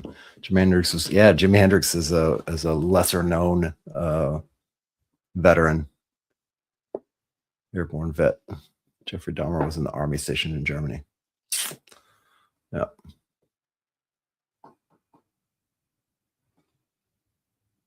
Steve McQueen, indeed. Jimi Hendrix was an airborne. Yeah. You notice a lot of these vets that we see are they go into, like Jimi Hendrix went into like music, right? Or I'm sure he's always been into music. Who else? Bob Ross went into art. You know, there's a lot of folks that like Gene Hackman, Mel Brooks into acting. You know, there's a lot of these vets that kind of go into the arts, I find. Yeah, Chuck Norris, Air Force, right? Steve McQueen, Marine. We got any Navy or any Coast Guard, any famous? So we got Air Force, we got Marines. Get the Dick Earl and Howard Stern was in the Air Force. All right, man, you're reaching now there, Tony Slaughter. I don't even know who you're talking about.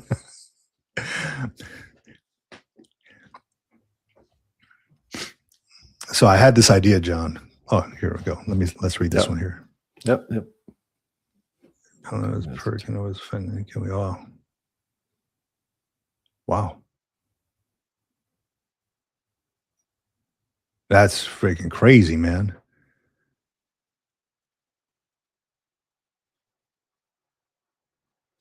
I'm glad you're here, Hellfish, man. Yeah. Wow. So, John, man, I had this idea of either like a bumper sticker or a T-shirt, right? Mm-hmm. Something I said like my cousin's best friend is a Marine. Like, you know how they have those stupid T-shirts that say my brother's a Marine? Yeah. My sister is a soldier or whatever. Something like way off. My dad's friend's son is a Marine or something like that. Just something silly, or a bumper sticker just to show my support. Like my brother's in the Navy. His kids get Marine stuff for Christmas all the time. My uncle is a Marine, you know, stuff like that. Completely disregarding the Navy service. So I wanted to get him something like my uncle, something to that effect. My uncle is my favorite military service member. My uncle's a Marine, so I'm going to continue getting that stuff. I'm sure it pisses my brothers off. Need Space Force merch too. Space Force merch. Look at that. Anybody from the Space Force? Not from the Space Force. Johnny Cash. No, Air not yet, Force. at least. Not yet. Johnny Cash, Air Force. President Carter was Navy. There you go. Carter was Navy. That's right. Paul Newman, Ernest Henry Fonda, all Navy. Yeah. James Earl Jones, U.S. Army. James Earl Jones. You know, James Earl Jones. So James Earl Jones, I recently went to go watch a play. My wife and I love going to the theater. Mm-hmm. We went to go watch a play, and it was a play called Fences. Now, I've seen Fences. It was played by James Earl Jones, the main character, and Denzel Washington. If you ever get a chance to see Fences live, do it, man. It is such a good play. Such a good play. And I mean, the movie's out there too. Denzel Washington. Okay. He has this part in the movie where he's like the son, right? He's having a scuffle with the son, and he's like, or a talk with the son. The son's like, "Why don't you like me?" And it was a very like dad moment, right? And he's like, "Why don't you like me, Dad?" And he's like, "I don't gotta like you." He's like, "It was my responsibility as a man to do what I can to guide you," something to that effect. But it was just a very good scene, man. That stayed with me. Fences. Fences, it's called. Never checked it out. Yeah. So give me a second here. I'm going to go refill my coffee. I will be back in like 1 minute. Yep. I'll let you take over. Yep. Is there an active veteran community in the country you live in? So I live in Italy, specifically Sicily, which is the little island down there at the tip of the boot. And there is a veteran community, but it's not active like I would like it. So if you go to a place like Vicenza, which is up north, they actually have like a VFW organization thing going there. One of my retired buddies from the Army is the chairman of it, the overseer of the VFW stuff up there. If you go on the VFW site, you can go look internationally. And we did this on a show maybe a month or two back. You can go search internationally and look at all the VFWs across the world in different locations, like in the Philippines and some places in Germany and in Italy and other places. There is not a per se organization like that where I'm at. We do have a DVSO, which is a registered veteran organization on the base. One of my buddies runs that. It's a small organization. We do a lot of outreach through the local universities on the base and some of the community stuff that goes on. But no, a veteran specific place where veterans can meet up. No, I would love to have it. It would be amazing. But it's not there. And the community where I'm at is fairly small, right? Fairly small community. It's generally mostly Navy community. We do have some Space Force folks. We have a couple Army folks running around, a few Marines, but it's generally Navy. So no, we don't. And it's also, again, one of the reasons why we try to do this, as far as not just answering questions and empowering veterans with information and education and resources. Like great resources like Navy Cop and others who put out stuff. But we also are trying to build an online community of folks and potentially in the future have some in-person meetups. Like I'm totally down for an in-person meetup. If we set one up and we had, 50 or 100 people show up, I'm totally down to hop on a plane and fly wherever that's at and meet up in person and set up some things and invite some vendors and some other folks in to help facilitate that. I don't think we're there yet with this community. We still got a ways to grow, but we are growing a very strong backbone of a community. All the folks here in the chat, all the subscribers to the channel, all the listeners to the podcast on Spotify and Apple, iTunes, or whatever it's called, are all, the folks who are in the military retirement group on Facebook. Those are all genuine veterans. No bots, no crazy talk. The comments are pretty much self-policing. If we see anybody saying anything crazy, everybody jumps in and dog piles. So yeah. It'd be nice to have a VFW set up in the place where I'm at, but I don't think it's going to get there because of the fact that the community is so small. So hope that answers your question. And also, I probably need to jump on your live streams one of these days. I'm so busy between time zones and everything else in school. I just haven't had a chance to. I've been missing out on some of the coffee and bets on Fridays. But this is how I stay engaged. So hope that answers the question, and love the fact that we're collaborating here. This is what it's all about. You guys do your thing. You've got your community. We've got our community. Others in here who've got their communities. Mo is one. She's got her own YouTube channel and she does her stuff. So Dr. Schwartz, who does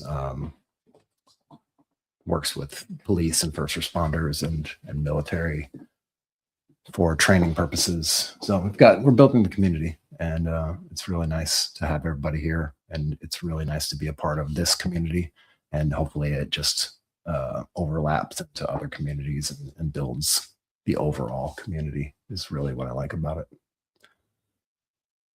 August Wilson written play. Yep. President Bush Sr. shot down an airplane during World War II. Absolutely.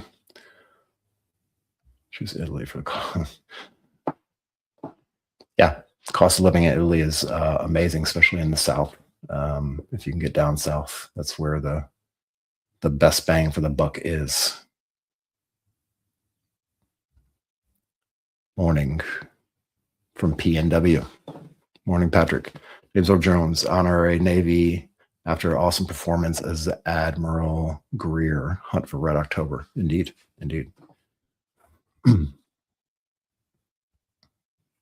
Shay, you got a snack? You got your blood sugar levels back up? Good to go. Getting out of ketosis. Thick. Somebody who's cooking something out there. I'm like, you know what? Let me grab some here real quick. Yep. Let me grab some here real quick. Yeah. Tony Slaughter, you got that right, man. Hey, when you got to knock it out, you got to knock it out, man. So coffee, nature calls, and you got head calls, all that good stuff. Everything in one. Everything at once. Very good. Very good. I like that. I saw Hellfish Haven brought something up here too. Oh, let's see. I wish my health was better. I would move back to Germany in a heartbeat. And my wife, 44 years, is in Germany. Okay, it's German. I hear good things. I hear good things about Germany. Yep. And the healthcare system there is amazing. So if you want to continue to live a healthy lifestyle, it's actually in Italy too. Italy's probably a little bit cheaper, but the German healthcare system, you can't beat it. Can't beat it with a stick. It's really, really good. Who's got the worst healthcare system? Let me think about how I want to answer this. I have painted you in the corner there, huh? No, it's okay. You don't have to answer. I think we all know. South Africa, maybe Middle Africa might be the worst healthcare system.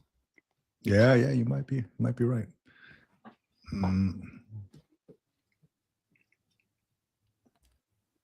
Well, I just read something here. I'd like to have a sort of virtual post and get a common Discord server for us all to share. Yeah, man, if you want to set something like that up, that would be amazing. I don't know enough about Discord. I know YouTube and maybe Instagram, Facebook every so often. I don't know enough about Discord. Yeah, Discord is okay. I feel like there's a learning curve to it. So I know Navy Cop is in there as well with me, Operation Headshot. And Operation Headshot is the organization that does teaches photography and cameras and all that stuff. And Matt Watkins is one of the leaders of the organization over there. and they just put up a thing on an app called Heartbeat, all in one platform for online communities. It's actually pretty cool. So it's actually its own little online community thing. It's a separate application, and they've got it tailored specifically for Operation Headshot. So they've got, like, you know, some threads and some ways to interact with people. It might be an interesting thing to look into. Seems to be working pretty good over there. Discord is a whole nother thing. I mean, Discord can be great, and you can put a lot of information and a lot of resources in there and put threads and all kinds of stuff in there. But I feel like there's a learning curve to it, and it gets annoying as shit after a certain amount of time because it'll send you updates. I'm a part of some Discords, and I never even check it. Like I see them, and there's certain options on the side, and I'm like, I don't even know what I'm looking at. Yeah. Do I have the mental capacity to learn a whole nother, you know, system? I don't know. But I like what Navy Cop put on here. Navy Cop says, Hellfish, I have a Discord that is sitting idle. Let me know if you are interested in. So great. Connect, you two. Got a Discord going for the veteran community. That'd be awesome. Yeah. You can call it Navy Hell or Cop Fish or something. Fish Cop. Cop of fish. Cop of Fish. Oh, there's a question for you from H-Town. Are the locals in Italy vet friendly, or is it a mixed bag? When we say Italy, I mean, you have to really just differentiate, because northern Italy versus southern Italy. So I would say in northern Italy for sure, because they have such a big community there. They've got Vicenza, they've got Aviano, they've got a couple bases there, mixed bases with mostly Army. I think it's U.S. Army garrison that runs all that stuff. And their community is very vet forward, I believe. They even have it set up for the I'll call it tax evasion. It's not really tax evasion, but the VAT on big purchases for, say, over up to $2,000 or $3,000, which makes a huge difference when you're converting dollars to euros. Down in the south where I live at, we don't have that. We don't have VAT forms per se, and everything's a little bit more complicated. Even like buying the house was a complicated process, and I actually went through the housing group up in Vicenza first, and then they connected me with the housing specialist outside of the base to be able to do all that paperwork and the process and everything else. So they're very vet forward up north. Down in the south, once you start getting down to Naples is a little bit bigger community, but then especially where I'm at, it's a very small community. But the Italians or the Sicilians outside of the base where I'm at are all really, really nice people, and they are used to tourists being in there anyway, because a lot of people come there for tourist season and for summer vacation and spring break and stuff. So I would say the place where I'm at, they definitely spot you if you're not from there, and they might charge you a little bit more, but even with that a little bit more tourist tax that you pay, it's still across the board cheaper than it is anywhere else in Italy and probably in Europe.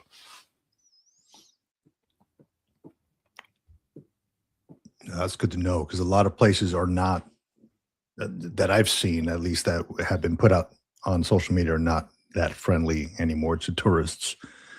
There was one where a video I saw where they were yelling at tourists in Spain, just kind of like bombarding them at a restaurant.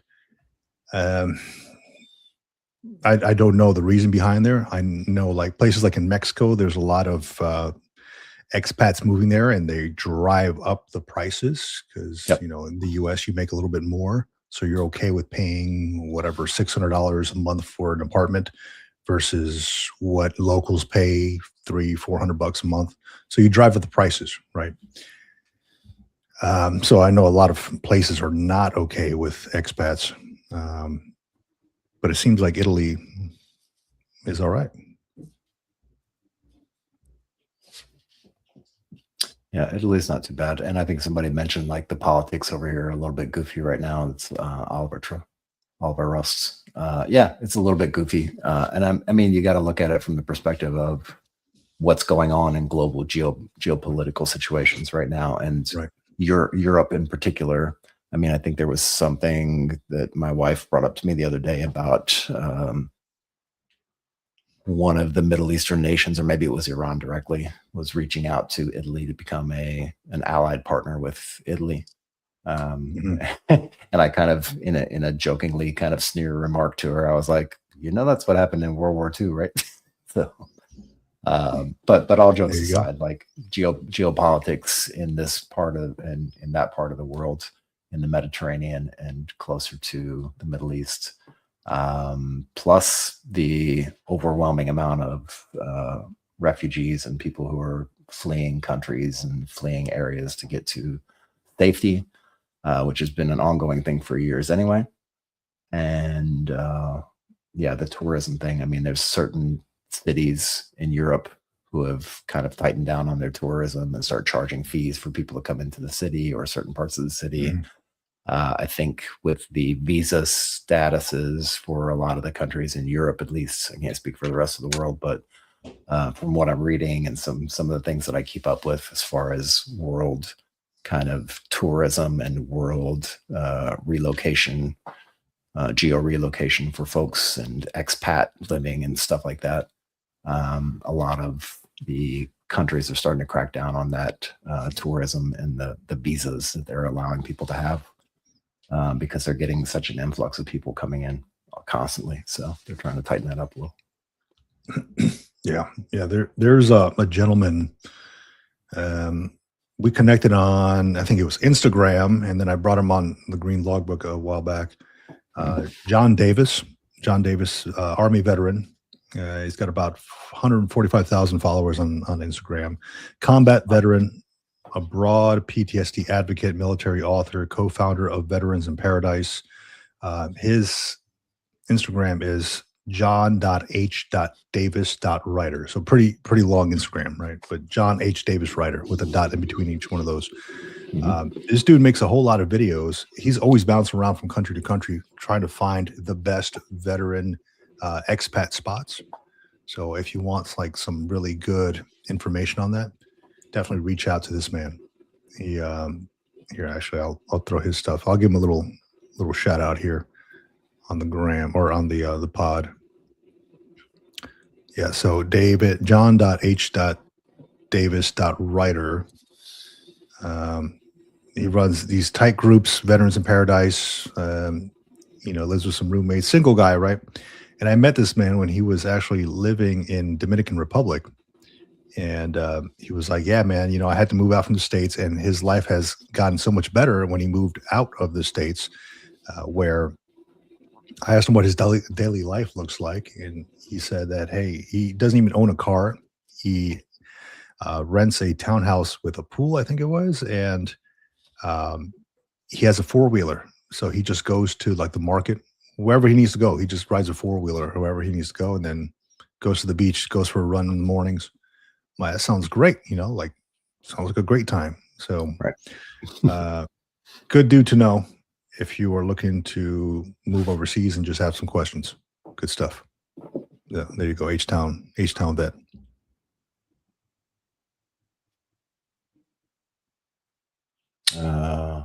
Oh wow, I got to catch up on the comments.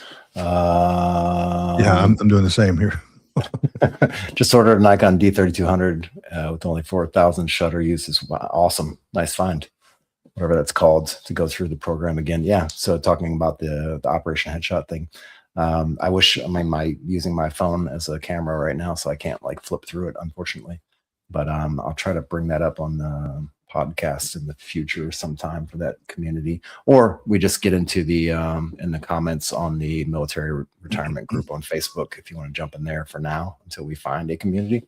I'm all for making the community great, but I also want to make it as easy to use as possible for the wide range of veterans that we have.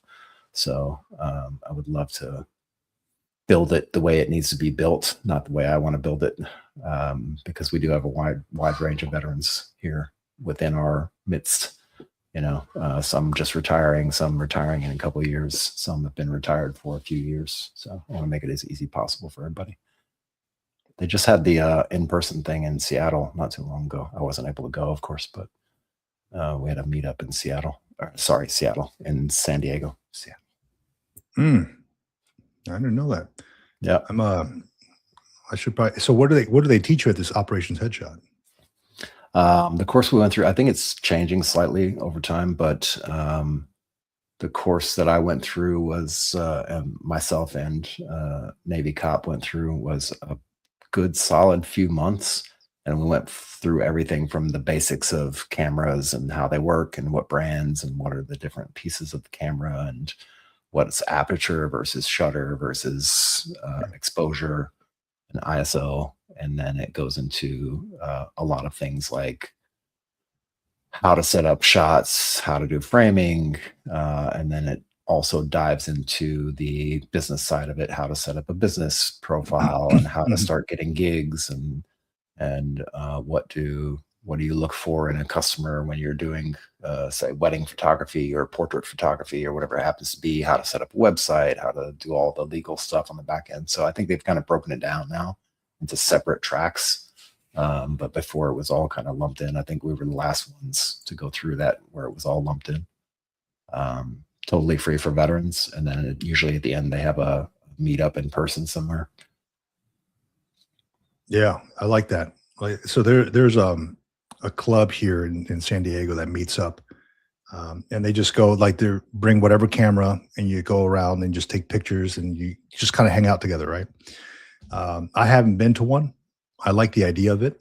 You know, it's not a veteran thing per se, but it's like a walking photography tour. Right. And they take you down to like, I mean, there's nice places like Little Italy and North Park and places like that. Point Loma, you know, even like the Mission Hills and, you know, different areas around here in San Diego, a lot of places to see. And I usually, let me see, grab this one. I usually, when I go out for photography, I have this Fuji camera, and I'm a big fan of Fuji. So it's an XT20. It's a little bit older, right? It's kind of small, and but it takes incredible photos, man. These old Fuji cameras. Yeah. Because if you ever look at like cinematic film, it has like film simulations on here. I'm just noticing that this thing is breaking now, so I have to like glue it back together. But it is. I've had this for many years, man. I bought it secondhand, and it didn't have a lot of shots on it, but it takes some incredible photos, man. Incredible photos. So where did we go? We went to Palm Springs, and I took my Sony camera with me. Mm-hmm. And I wish I would have brought my Fuji instead for the photography. That's how like the Sony camera is cool, but it lacks the soul that this camera has. Yeah, because this has all the buttons and it feels good, like you're actually doing something, like the little red button up here and all those little knobs. It lacks the soul that this one has. So I wish I would have brought that one, but that one, Fuji's an incredible film camera or photography camera. Yep. They do like 4K video now. Yep. Yeah, they do. They're just getting super ridiculously expensive for the newer ones because they're becoming so popular with the the V100V, Fuji 100V or 100. Yeah, Fuji X100V. Yeah. Yeah, those are fixed lens. I think it's at a 28 millimeter or 35 millimeter equivalent. They are very popular. Yep. But I mean, I can get a 23 millimeter lens for this and slap this one on. This one's 18 to 55, and it's the same thing as a damn X100. Yep. So, and essentially the same ones. Picture profiles. Yeah. A lot of the same ones. Yeah. Mm-hmm. But there is something therapeutic as well, taking photos. Oh yeah. Yeah, I know of I'm friends with this couple, retired couple. They were both E9s, you know, they retired, sold their house in California, moved over to Colorado. And before they did that, when they sold their house, they actually took some time and bought a catamaran, and they sailed around the catamaran around the South Pacific with their cat. And they have an Instagram page and all that stuff. Very cool, cool folks. This guy was like a master guns when I was a like lance corporal, like an E3, E4. But very cool guy, and he actually got into photography. This dude traveled to like Antarctica and stuff, like, just like Wow. taking photos of like different things, like animals, and weddings, and just all over. But yeah, he found kind of his passion. Now they're what's he doing now? He's going to kayak across, I don't know, like the English Channel or something. He's doing something crazy now. But yeah, it goes to show you, like, if you do it the right way, do your 20 years. He did more like 30 years. Then you can do what you want. But he did find his passion in photography, and he has some incredible photos out there. Just nice. I think he went with Nikon as well. Pretty sure. Yeah. I've never used Nikon myself, but I've got a couple, but they're like the cheaper ones. They're APS-C sensors, which means the smaller sensor. Yep. I guess they call it Super 35 in some cases. And I have a couple decent lenses for them, but again, they're really older cameras. They're like lower megapixels and not so spectacular. I know some people live and die by certain camera brands, and I think even the military, at least the Navy, use Canon. they use the Nikons actually. Do they?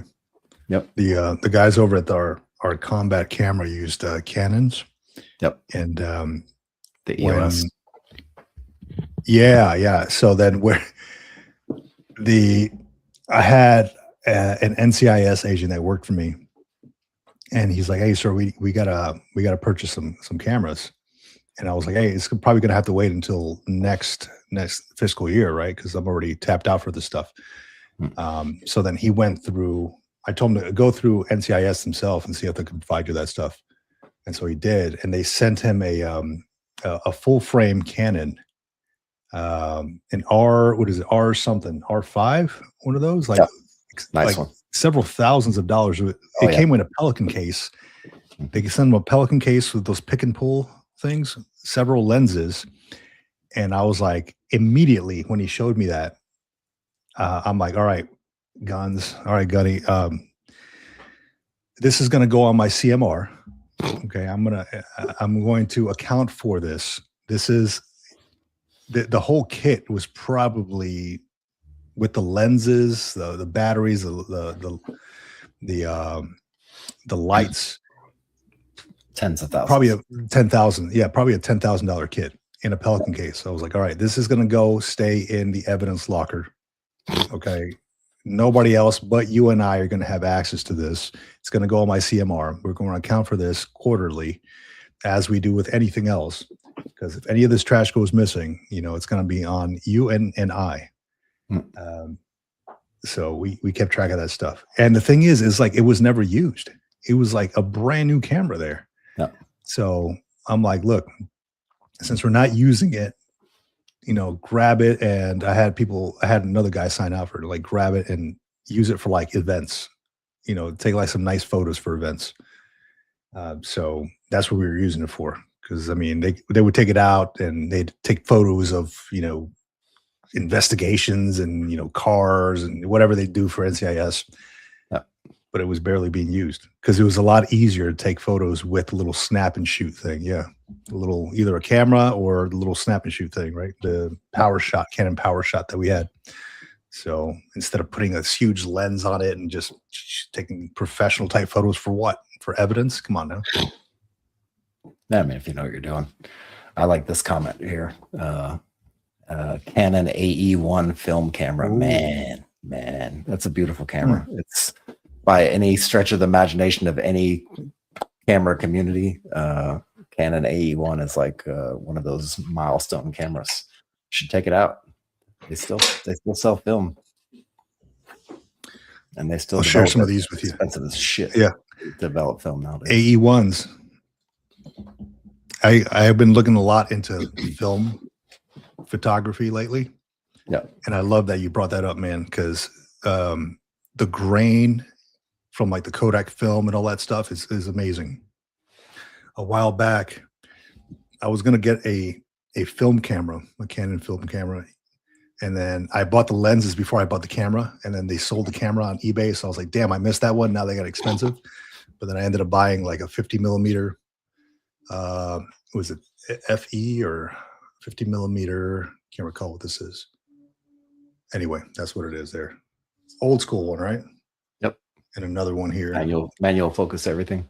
Yeah, manual focus, man. But I'll tell you what, this one has a Sony adapter on it. And yeah, man, it takes some incredible photos, man, because it's like nice glass, and like the lens flare that you get, the light flare that you get from it is amazing compared to like something I'm using here. I got a wide angle lens that I'm using here. Yeah, so all these different things that we can get into, right? If you have a hobby, if you want to do something, and maybe there's organizations out there that can support you in those things.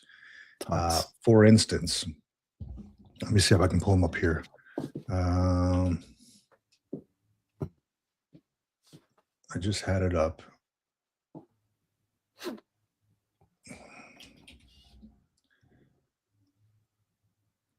There's an organization like Guitars for Vets, I think they're called. Guitars for Vets. If you want to play the guitar, maybe you cannot afford a guitar, but you always wanted to play one, hey, they take you through an instructional, and at the end, they give you your own guitar. Like you get to keep the guitar. So yeah, if you look through the library, you'll find the interview we did with them. And who was it? We had two on at the same time. We had Guitars for Vets, and somebody else was doing something with outdoor stuff. Was it fishing? Yeah, I forget. Yeah, it was fishing. It was a gentleman who took vets out fishing. I think it was North Carolina. Yeah, Guitars for Vets. Here you go. 501c3 nonprofit dedicated to providing relief to struggling veterans through the healing power of music. And they hook you up, man. Yeah, this such good organizations. There's like One More Wave in San Diego where they can actually there's a waiting list. But thank you, U.S. Army Grunt. I appreciate it. There's an organization called One More Wave where if you get in on their waiting list, they can actually build you a custom-made surfboard, and they support combat veterans, especially people who have like disabilities. A lot of folks who have like missing limbs and stuff like that, they'll custom make you a surfboard. Very cool. Hellfish Haven, yeah, he's a good person to know then, huh? Got a ton of resources as my nonprofit is peer support and helping. Yeah, good person to know.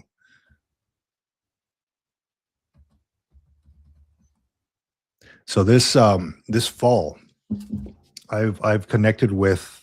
I've been an instructor with Arts, the Armed Services Arts Partnership, asap.org.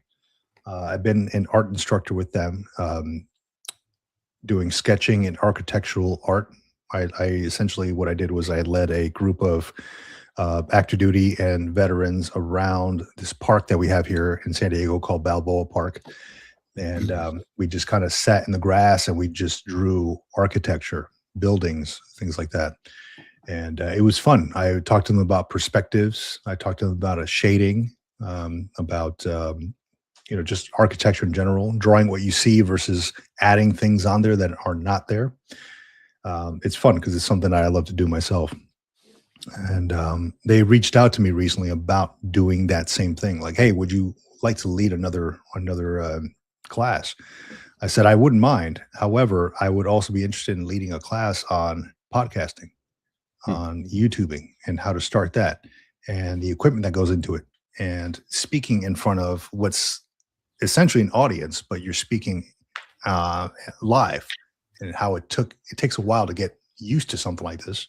But once you get comfortable, you get comfortable with it. And they're like, oh yeah, we'd love to check that out. So later on, I'll be announcing that, but it'll most likely be online, obviously, and it's free for veterans, and I would love to give my time to show people how to do that. So asap.org, awesome organization. Totally support what they're doing. And they also do like different things like stand-up comedy, improv classes.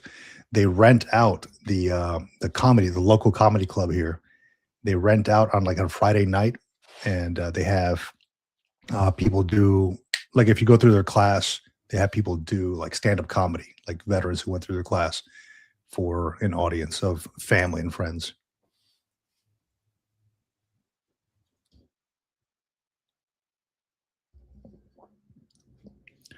Co-host. Okay, right on, right on. I have to check that out. Hellfish. I have to check that out. Yeah. Yeah, but a lot of good organizations out there, man. There's like Guitars for Glory, Rock to Recovery. A lot of them, dude.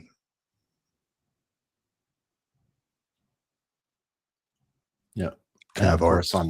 on Navy Cop's website there, he's got a cornucopia of resources and things like that you can go to. Listen, I don't have it bookmarked. Navy Cop, throw your link in the chat. Yeah, absolutely. And Navy Cop's gonna cut. He's got a freaking YouTube channel, man. Have you seen it? Have you seen Navy Cop's YouTube channel? I have not yet. You gotta Too like and busy subscribe, traveling. man. It's called @BuddyCheckProject. @BuddyCheckProject. Check out his YouTube channel. I think he's got one video up there right now, but I'm looking forward to, I subscribe to it. I think everybody else should too. A lot of good information on there, at least on his website. And he's putting out the information on the podcast as well, connecting with folks. BuddyCheckProject.com. 100%, man. Support you, buddy. Buddy Check Radio. At Buddy Check Radio, right? Buddy Check Radio. Subscribed. I'm subscribed. Let me switch over to my personal account and I'll subscribe from there. Ready. Hit the subscribe button 3 times. Matter of fact, let me unsubscribe and then I'll come online and do it live on screen so everybody can see me doing it. So it's not just some bullshit that I'm saying outside of my face. Where we at? Maybe if it'll work. Okay, ready? Hell yeah! On Look at there, that. on there now. Like and on subscribe. My account. Subscribe. Subscribed. He's subscribing from the live stream, my man. Look at that. And if you're just joining us on the channel, please like and subscribe to all the places. Military Retirement Podcast, The Green Logbook. We're also streaming on not Instagram, LinkedIn, and Facebook. And all different accounts on Facebook. So make sure that you like and subscribe. It really helps out the channel.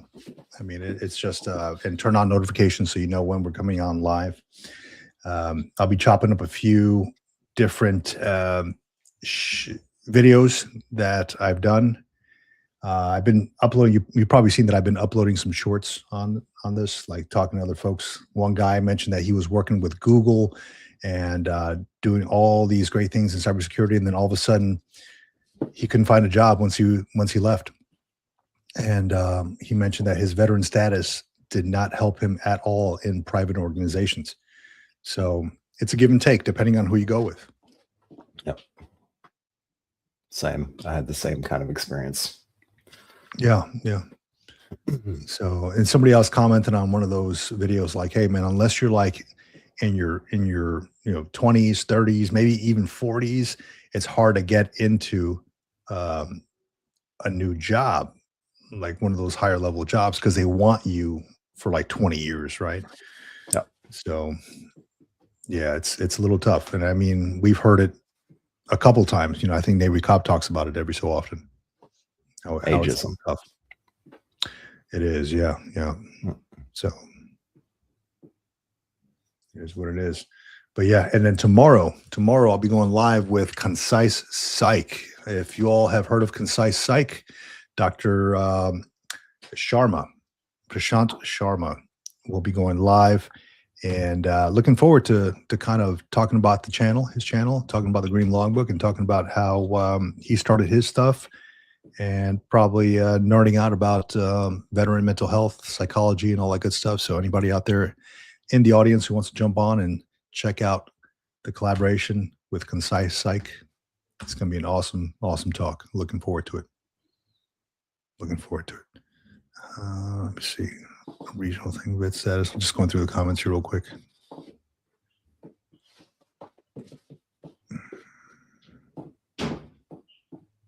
YouTube. All right. So I think we got everything up to date on the comments here. Exactly. Yeah. I can't get my bangs in the Philippines. No. Yeah. He's got an awesome channel. Yeah. Yeah. Concise Psych. Yeah. Doc Sharma has an awesome channel. So I look forward to it. We were just on the phone this weekend, and I'm taking care of the StreamYard part, and he's taking care of the thumbnail part. So we'll see how that goes. I've never really collaborated with another channel through that, so we're kind of working through it. But yeah, looking forward to talking about behavioral health, mental health, veteran stuff, all the good stuff that the good doctor can show me. So we will see. Hey, Vic, can I call in with questions? Like right now?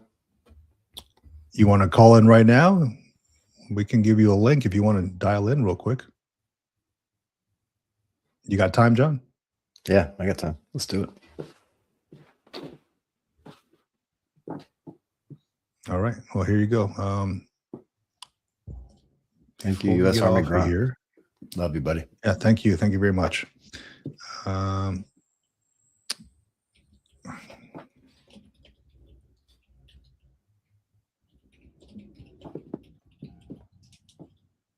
Okay. Bamsis. So anybody, Bamsis, anybody who wants to jump on, there you go. There's your live stream. We'll give you about, I don't know, what, 20, 30 minutes.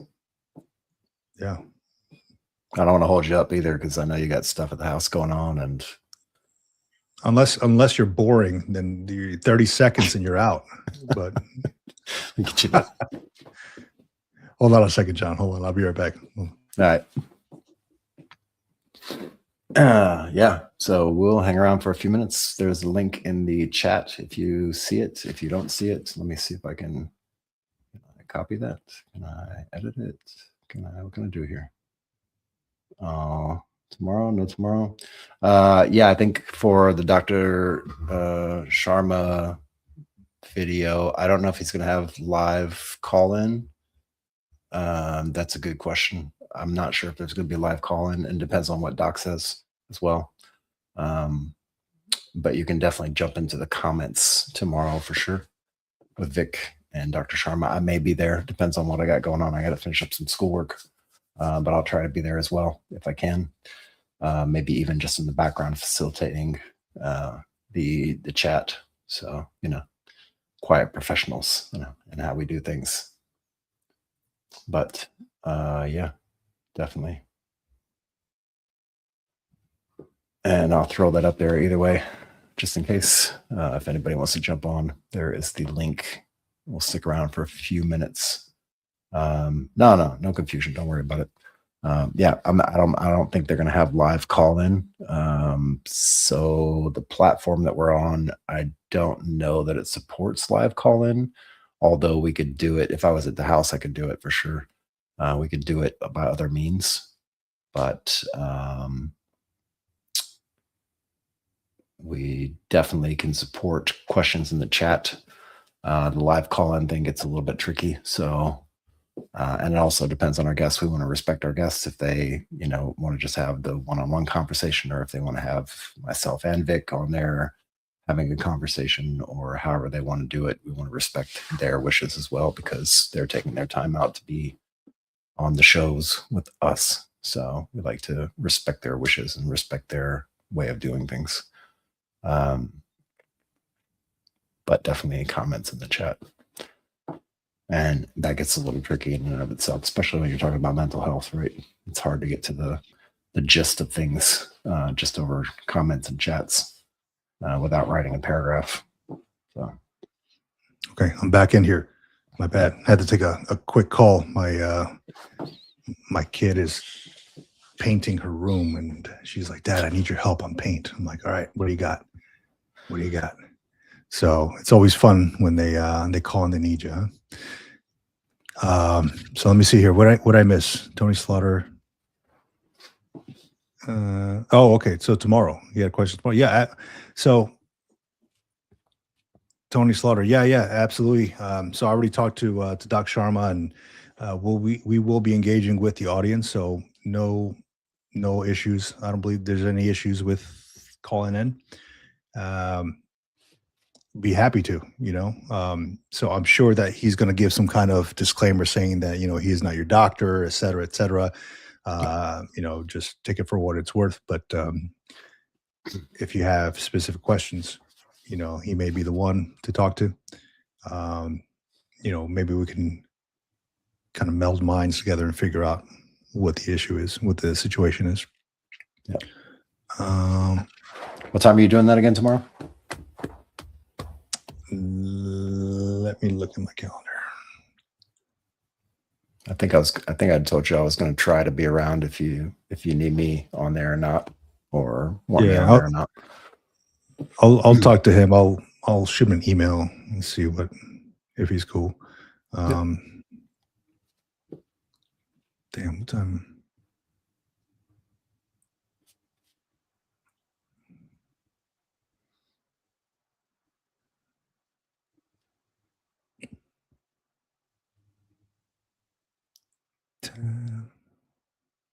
Ten a.m. my time.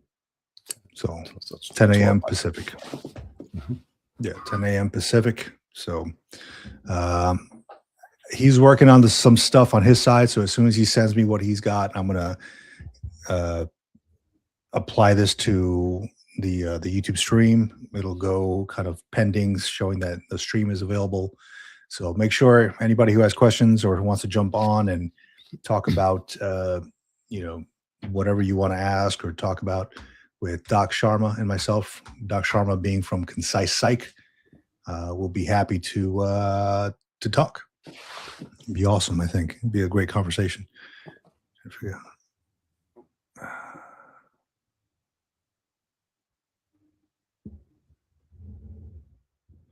Okay, Tony Slaughter. I'm trying to figure out if my nightmares I experienced were due to water chemicals. That's a great question, man. I have not done the research on that, but it's something good to look at. Nightmares, water chemicals. Water chemicals from where? Was it like Camp Lejeune or something? I know Camp Lejeune had a whole lot of issues with their water back in the day. Yeah, they actually had a big lawsuit about it, right? Yep. Called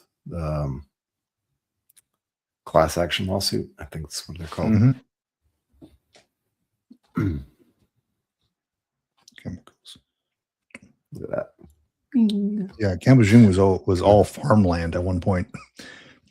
We were doing. I remember doing PT at one point in front of the CG's building. There's a big field across from there, and I was sitting down doing some stretches, and there was a bunch of green onions in the ground. They were growing out. You can smell them too, the green onions, and so you can tell like that whole area across from the CG's building was a big green onion farm or field. But all that place was all farmland back in the day before the government took over, and came across some documents. I have it somewhere here. It's a printed out page from like maybe the 40s when the government was taking over land, and they were essentially forcing people out of their land. And the paper said, "Hey, we are going to acquire your land, and you will be paid a government rate for your land to be acquired."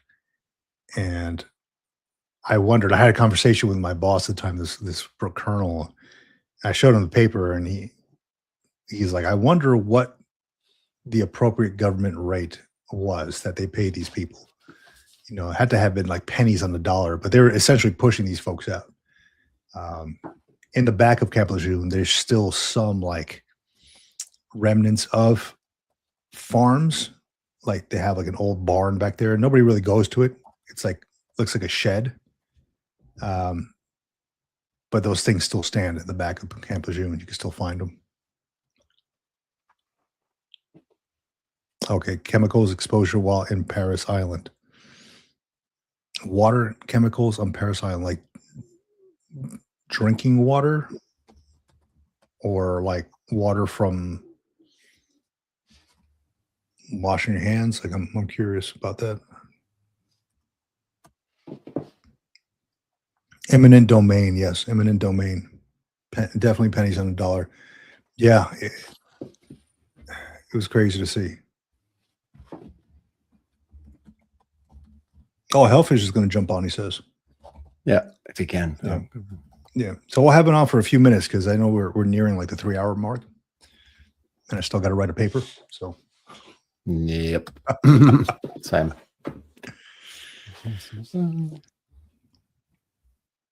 Opsinar is blood thinner test I have to do since I am on warfarin. Forgotten history. Okay. Paris Island.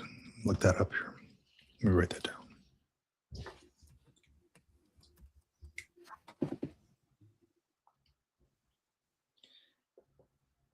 Oh, John, one of the best pieces of gear I've ever purchased, or rather was ever purchased for me during my time in uniform, was this simple little Skillcraft pen.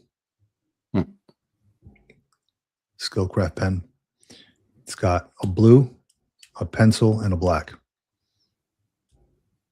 And an eraser. Small, simple. I think it's called a pilot pen. Pilots use it. Yep. But man, I got 2 of these things, and if I lose this thing, I go crazy looking for it. This is such a good piece of gear, man. Such a good piece of gear. And it fits very nicely inside the wallet. Done. Easy. Okay. I was still looking up the Camp Lejeune purchase. U.S. government authorized over $14 million in April 1941 to begin the construction of the base, which included the initial acquisition of land for what is now Marine Corps Base Camp Lejeune. $14 million in 1941. That's a lot of money in 1941. And somewhere around here, I have the paper that was sent to the families, signed by the commanding officer or the commanding general. Crazy stuff. Insane. All right. Standing by for Hellfish Haven. He wants to jump on here real quick. Mm-hmm.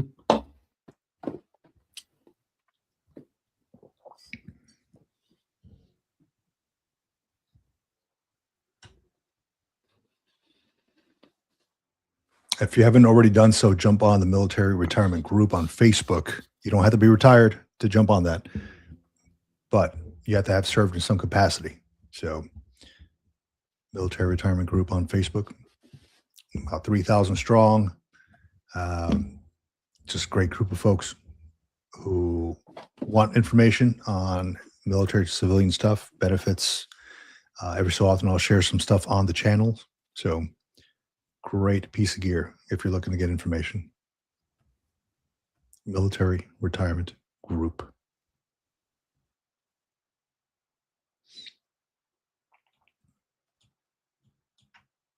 John, I wanted to bring this up to you. I'm in the middle of listening to this audiobook, and it's called Think Like a Roman Emperor. Have you read that one? I have not. It's probably about Marcus Aurelius, though, huh? Or is it all Roman emperors? It is. How to think like a Roman emperor. Let's see. Yep. It is so good. So the narrator has a Scottish accent, which makes it even cooler. But the Stoic philosophy of Marcus Aurelius, but it's pretty incredible how he talks about the first off his youth and how um, he was raised by Hadrian, and how he what Hadrian would do that Marcus Aurelius did not like, so he didn't really take to Hadrian. Rather, he would take to his teachers more so than Hadrian. So, very, very cool stuff. Talks about the painted porch, right? I forgot the word for it, but the painted Stoa. porch. And yeah. There you go. And great book, man. So far, I listen to it when I go walking with the dog, hanging out, cooking, chopping the vegetables, things like that. But then I was like, oh, the painted porch. And that's what's his name? Ryan Holiday's store is called, the Painted Porch, right? Yep. Makes sense. All comes full circle. Yeah. Hellfish Haven has the what it says logging on computer, then clicking link. Gotcha, man. Stand by. Standing by to stand by. It's Marcus in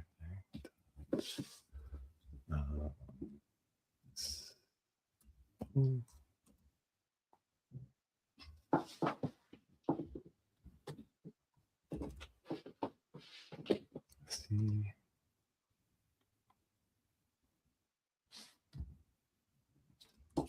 Vic, make me a copy of that book, of the audio book. Oh yeah. Let me put that on the Xerox machine real quick.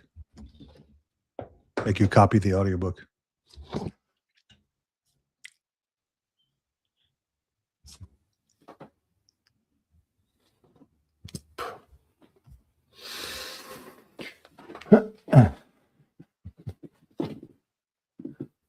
Ah, there he is. Mr. Mike, Hellfish Haven. Unmute everything. Hold on 1 second. Oh God! Wait. All right. Oh, I can hear you. Look how surprised he looks. I got to take a screenshot of that real quick. Oh, shit. no. Am I here? He's like, oh shit, I'm live. What do I do? Run for cover. What's up, man? Oh, man, I'm too late on that screenshot, dude. I wish I would have taken the screenshot. He was like, what do I Turn do? What's going on, Mike? How you doing, man? You're all good, man. Have you seen my backdrop just- lately? It's a cluster. Usually. Well, when I put up the one where you can do the when you can do your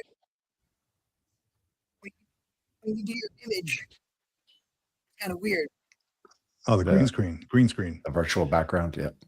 Hold on a second. I got double audio. Oh no. Shut you guys off in the One for background. each ear. Hold on. Oh, you said F your couch. I'm out. But yeah, man, that is the beauty of live streaming, right? Anything happens, anything can go wrong. Anything can go right. So that's the beauty of it. Surprisingly, I don't have a green screen background. Amazing. You could very well have a green screen background. BRB. Yeah, no worries. And Hellfish, man, you know, we're not you don't have to have no background or anything like that. If just fix your audio thing, your mic thing, and then you're welcome to come back on. Yep. You saw me grow. Oh, okay. 660 love. Man, I love that, man. They got jokes. Make me a copy of that CD. That audiobook.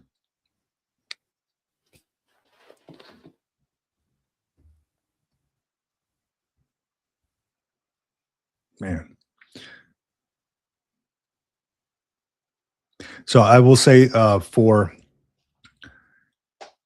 there's a few folks that are reaching the 1 year mark being members of the Green Logbook. And if you have been a member for close to a year, I'll reach out to you. I don't know how I'll reach out to you, I guess through the live stream, but please shoot me an email. I'd like to get a little something out to you to say thank you for being a member for close to a year. But once your year mark hits, So I think Navy Cop is on that list. Navy Cop, if you could shoot me an email with your mailing address, man, I'd greatly appreciate it. Oh, we got Mike here. Gotcha, buddy.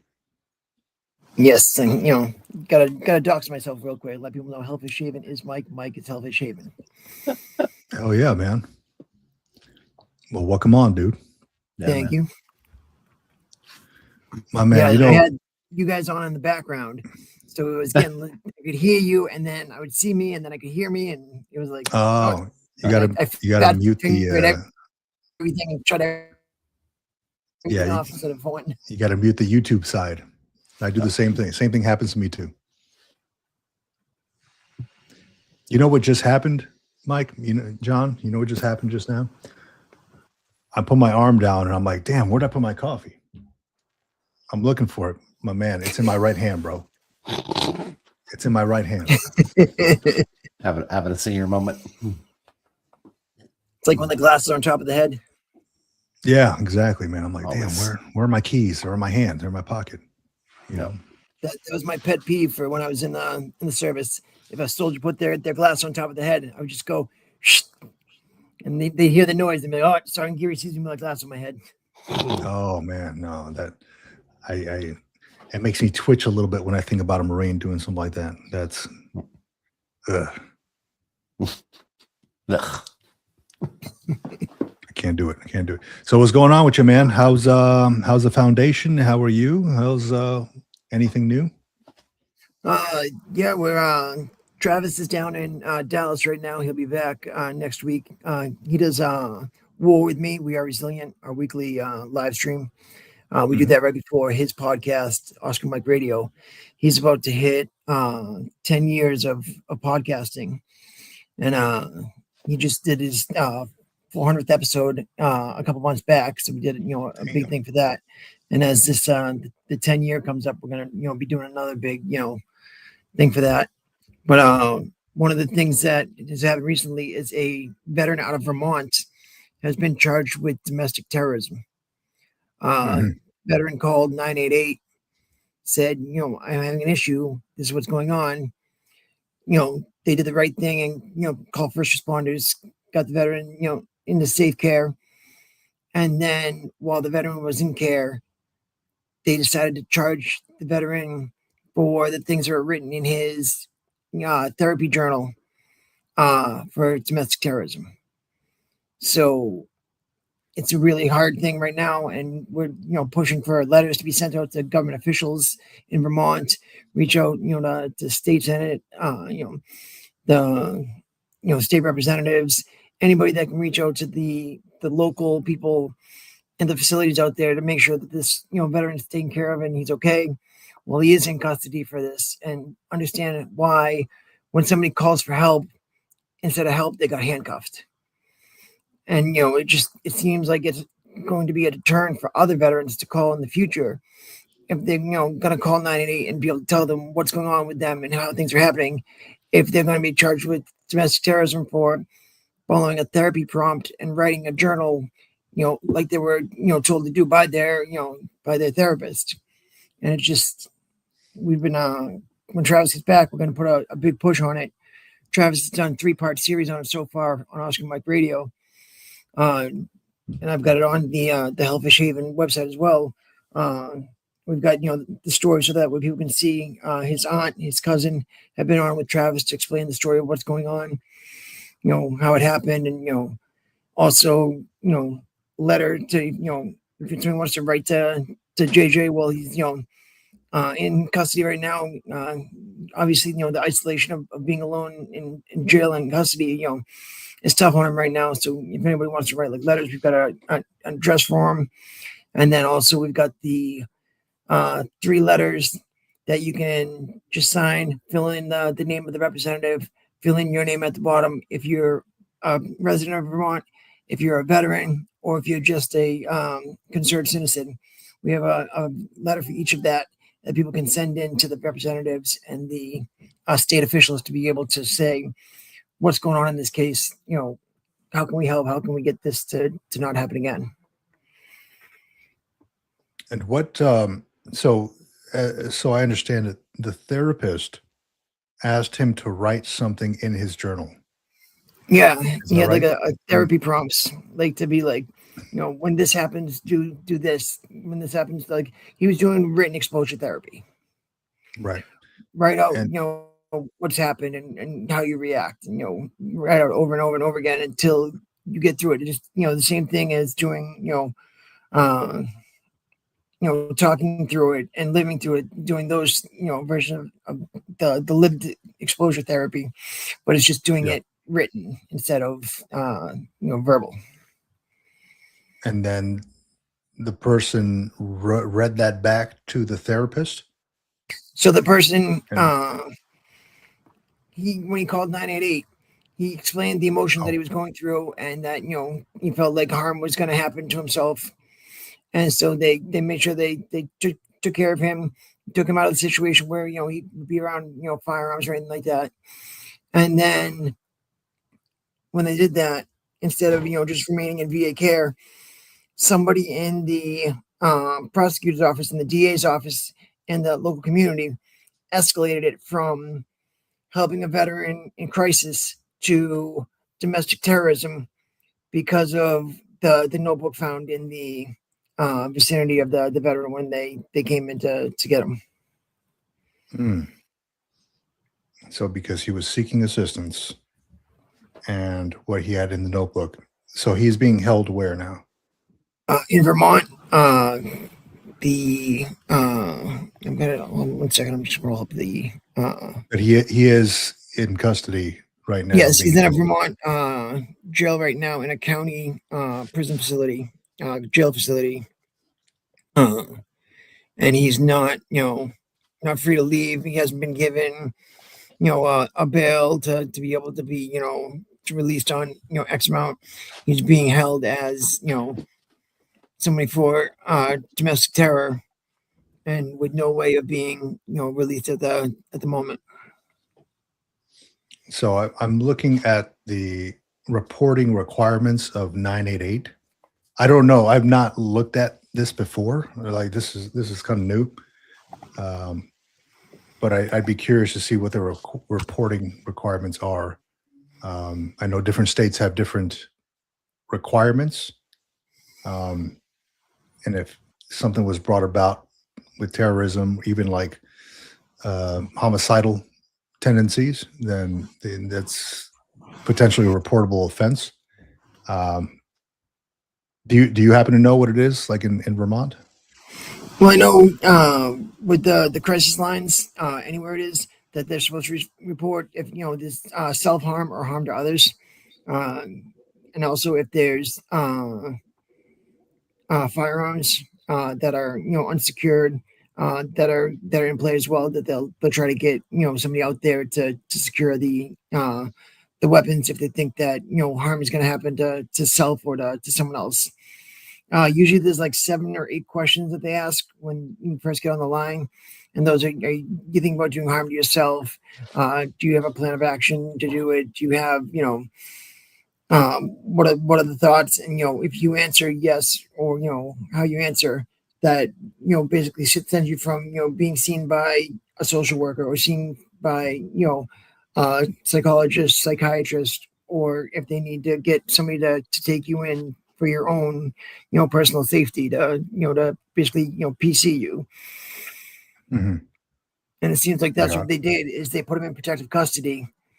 And then from there, everything snowballed with this prosecutor's office. I don't know if they were overzealous. I don't know if they just didn't know what to do with it, but it just seems like they took what would have been the conversation between therapist and patient and turned that into the domestic terrorism charge. And I shared in that private chat the page we have set up right now. That's got the mailing info, the government letters, and like it's got the 3 part series that Travis has done so far uh, on the story for JJ, and what he's gone through, and what his family's going through right now as they try to understand the system and what's going on. Yeah, I'm reading a little bit about it here. It says the judge on Thursday, not this Thursday, but this is in March, denied a motion to drop the charges. So it Yep. looks like they're moving forward with it. I mean, it very minimal information without looking at the actual news article or the news video article. And Interesting. I mean, I think Navy cop brings up a good perspective here. Keeps vets from seeking help. Mhm. Yeah. And that's what we're worried about in this, is the bigger impact that's going to happen, with this is, that this will be more of a hindrance than a help, because this could have been a really good story for 988 to say, hey, you had this veteran that was in a tough place. He called, he needed help. He got it. You got him out of there. You got him to a safe place. You got him back home. He was able to go on with his life, and, a success story from 988 and what had happened. And instead it's turned into a nightmare. And Travis and I are hoping that, next week when he gets back from, his work in Dallas, that we're able to, get together, and the two of us will be able to push out the story to, larger media outlets, larger, veteran, influencers and things like that, to be able to say, hey, here's the story of this veteran in Vermont. What can we do? The more people that are talking about it, the more people that know about it, the better chance he has of, something happening, pre-trial, that he won't have to wait to go and face everything in the courts. Because his cousin said, they basically said there's not enough. The judge said there wasn't enough to, to see that it would, that he would be charged with anything, but it wasn't enough that they would just drop the case immediately. They feel like he's got to still go forward. That particular judge said it's got to still go forward. We can't just drop it here, even though it's a weak case. So they're hoping that, pressure on the prosecutor's office will say, hey, it's a weak case. It doesn't meet the requirements. Please, stop putting this veteran through this. Yeah.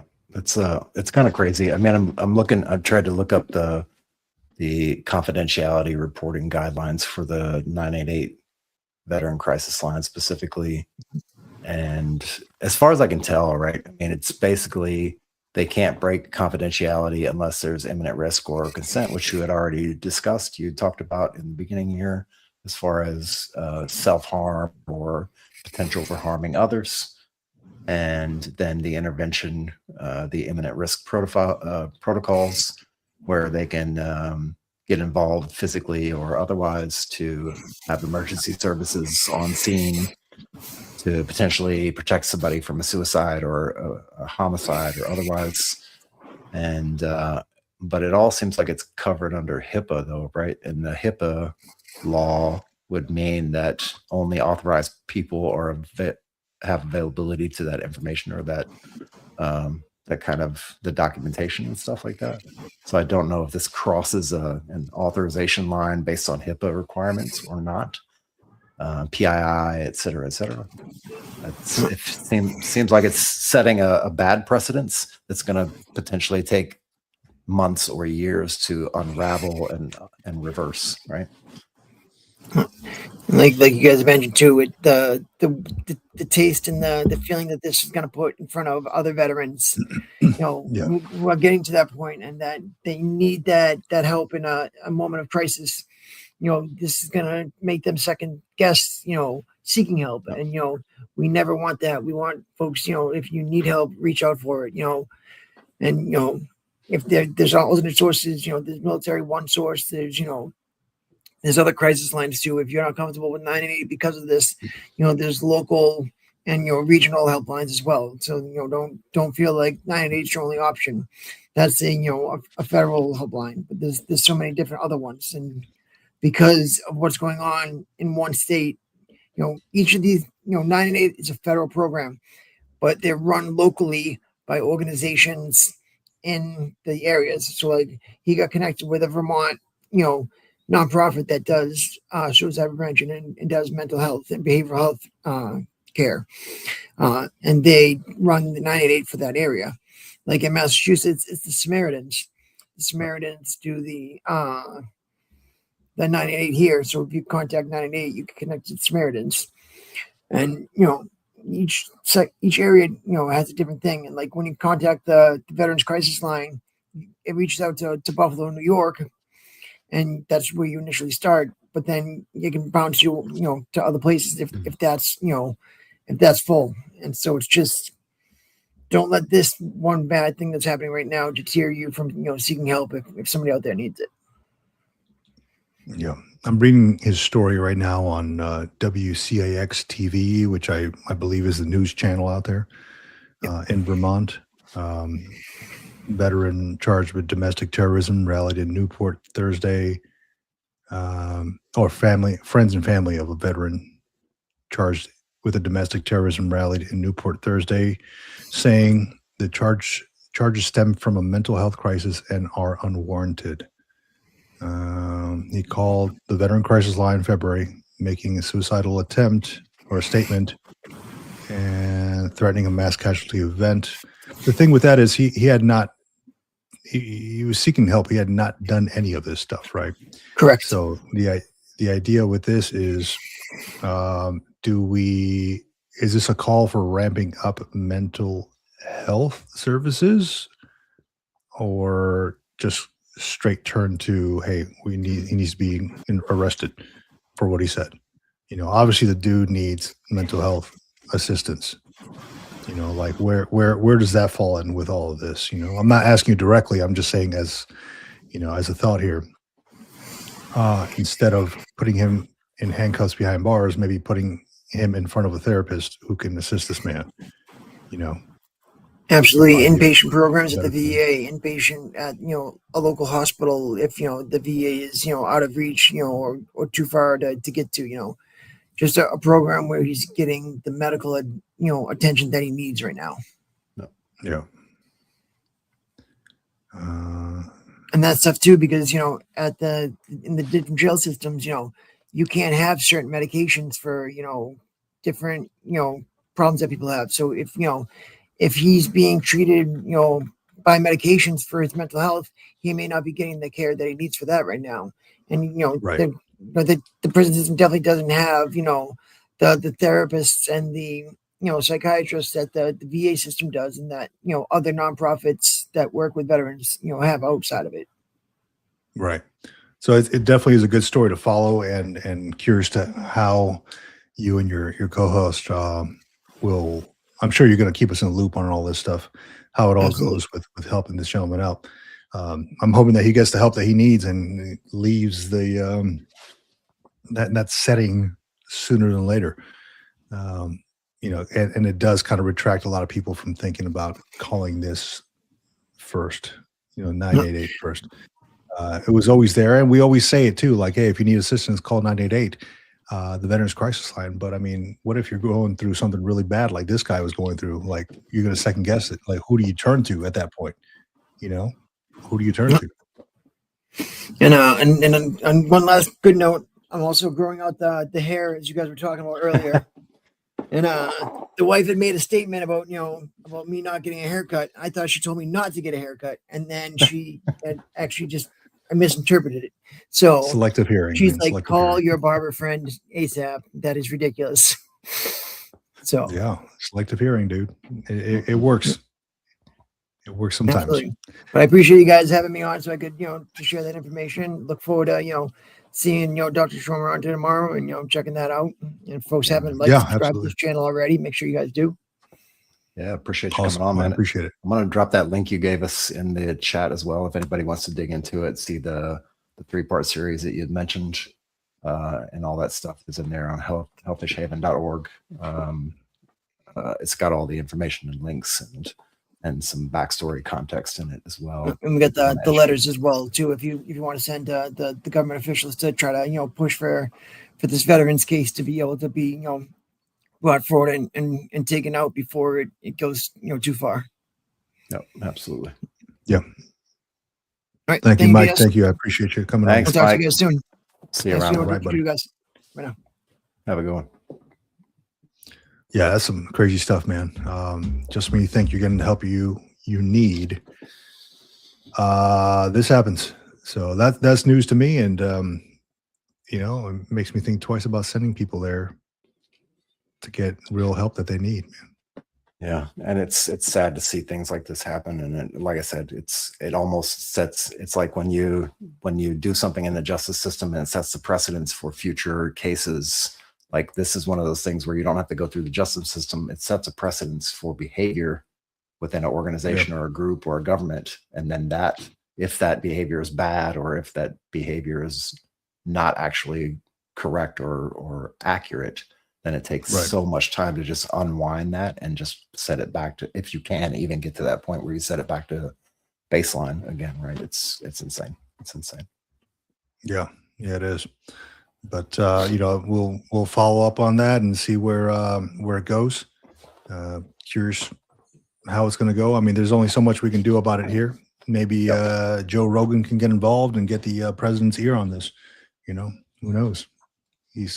Seems to listen to Joe Rogan, so we'll see how it goes. Or you like and subscribe and get us to the point where we can go and talk to the president directly and send him a text message about this. Oh, dude, I would love that, man. I would love that. Let me build this platform. Give me let me talk to Mr. Hegseth on the TRS and how we can improve that. And I would love to have an audience with Mr. Pete Hegseth, so about TRS and how we can improve all the stuff for future veterans getting out. With that, man, we're running on 3 hours here. It was great though. It was great. A lot of good conversation, a lot of good input. It doesn't feel like 3 hours. It feels like just a few minutes, man. As long as the conversation flows, man, that's how it goes. Yeah, been a good one today, man.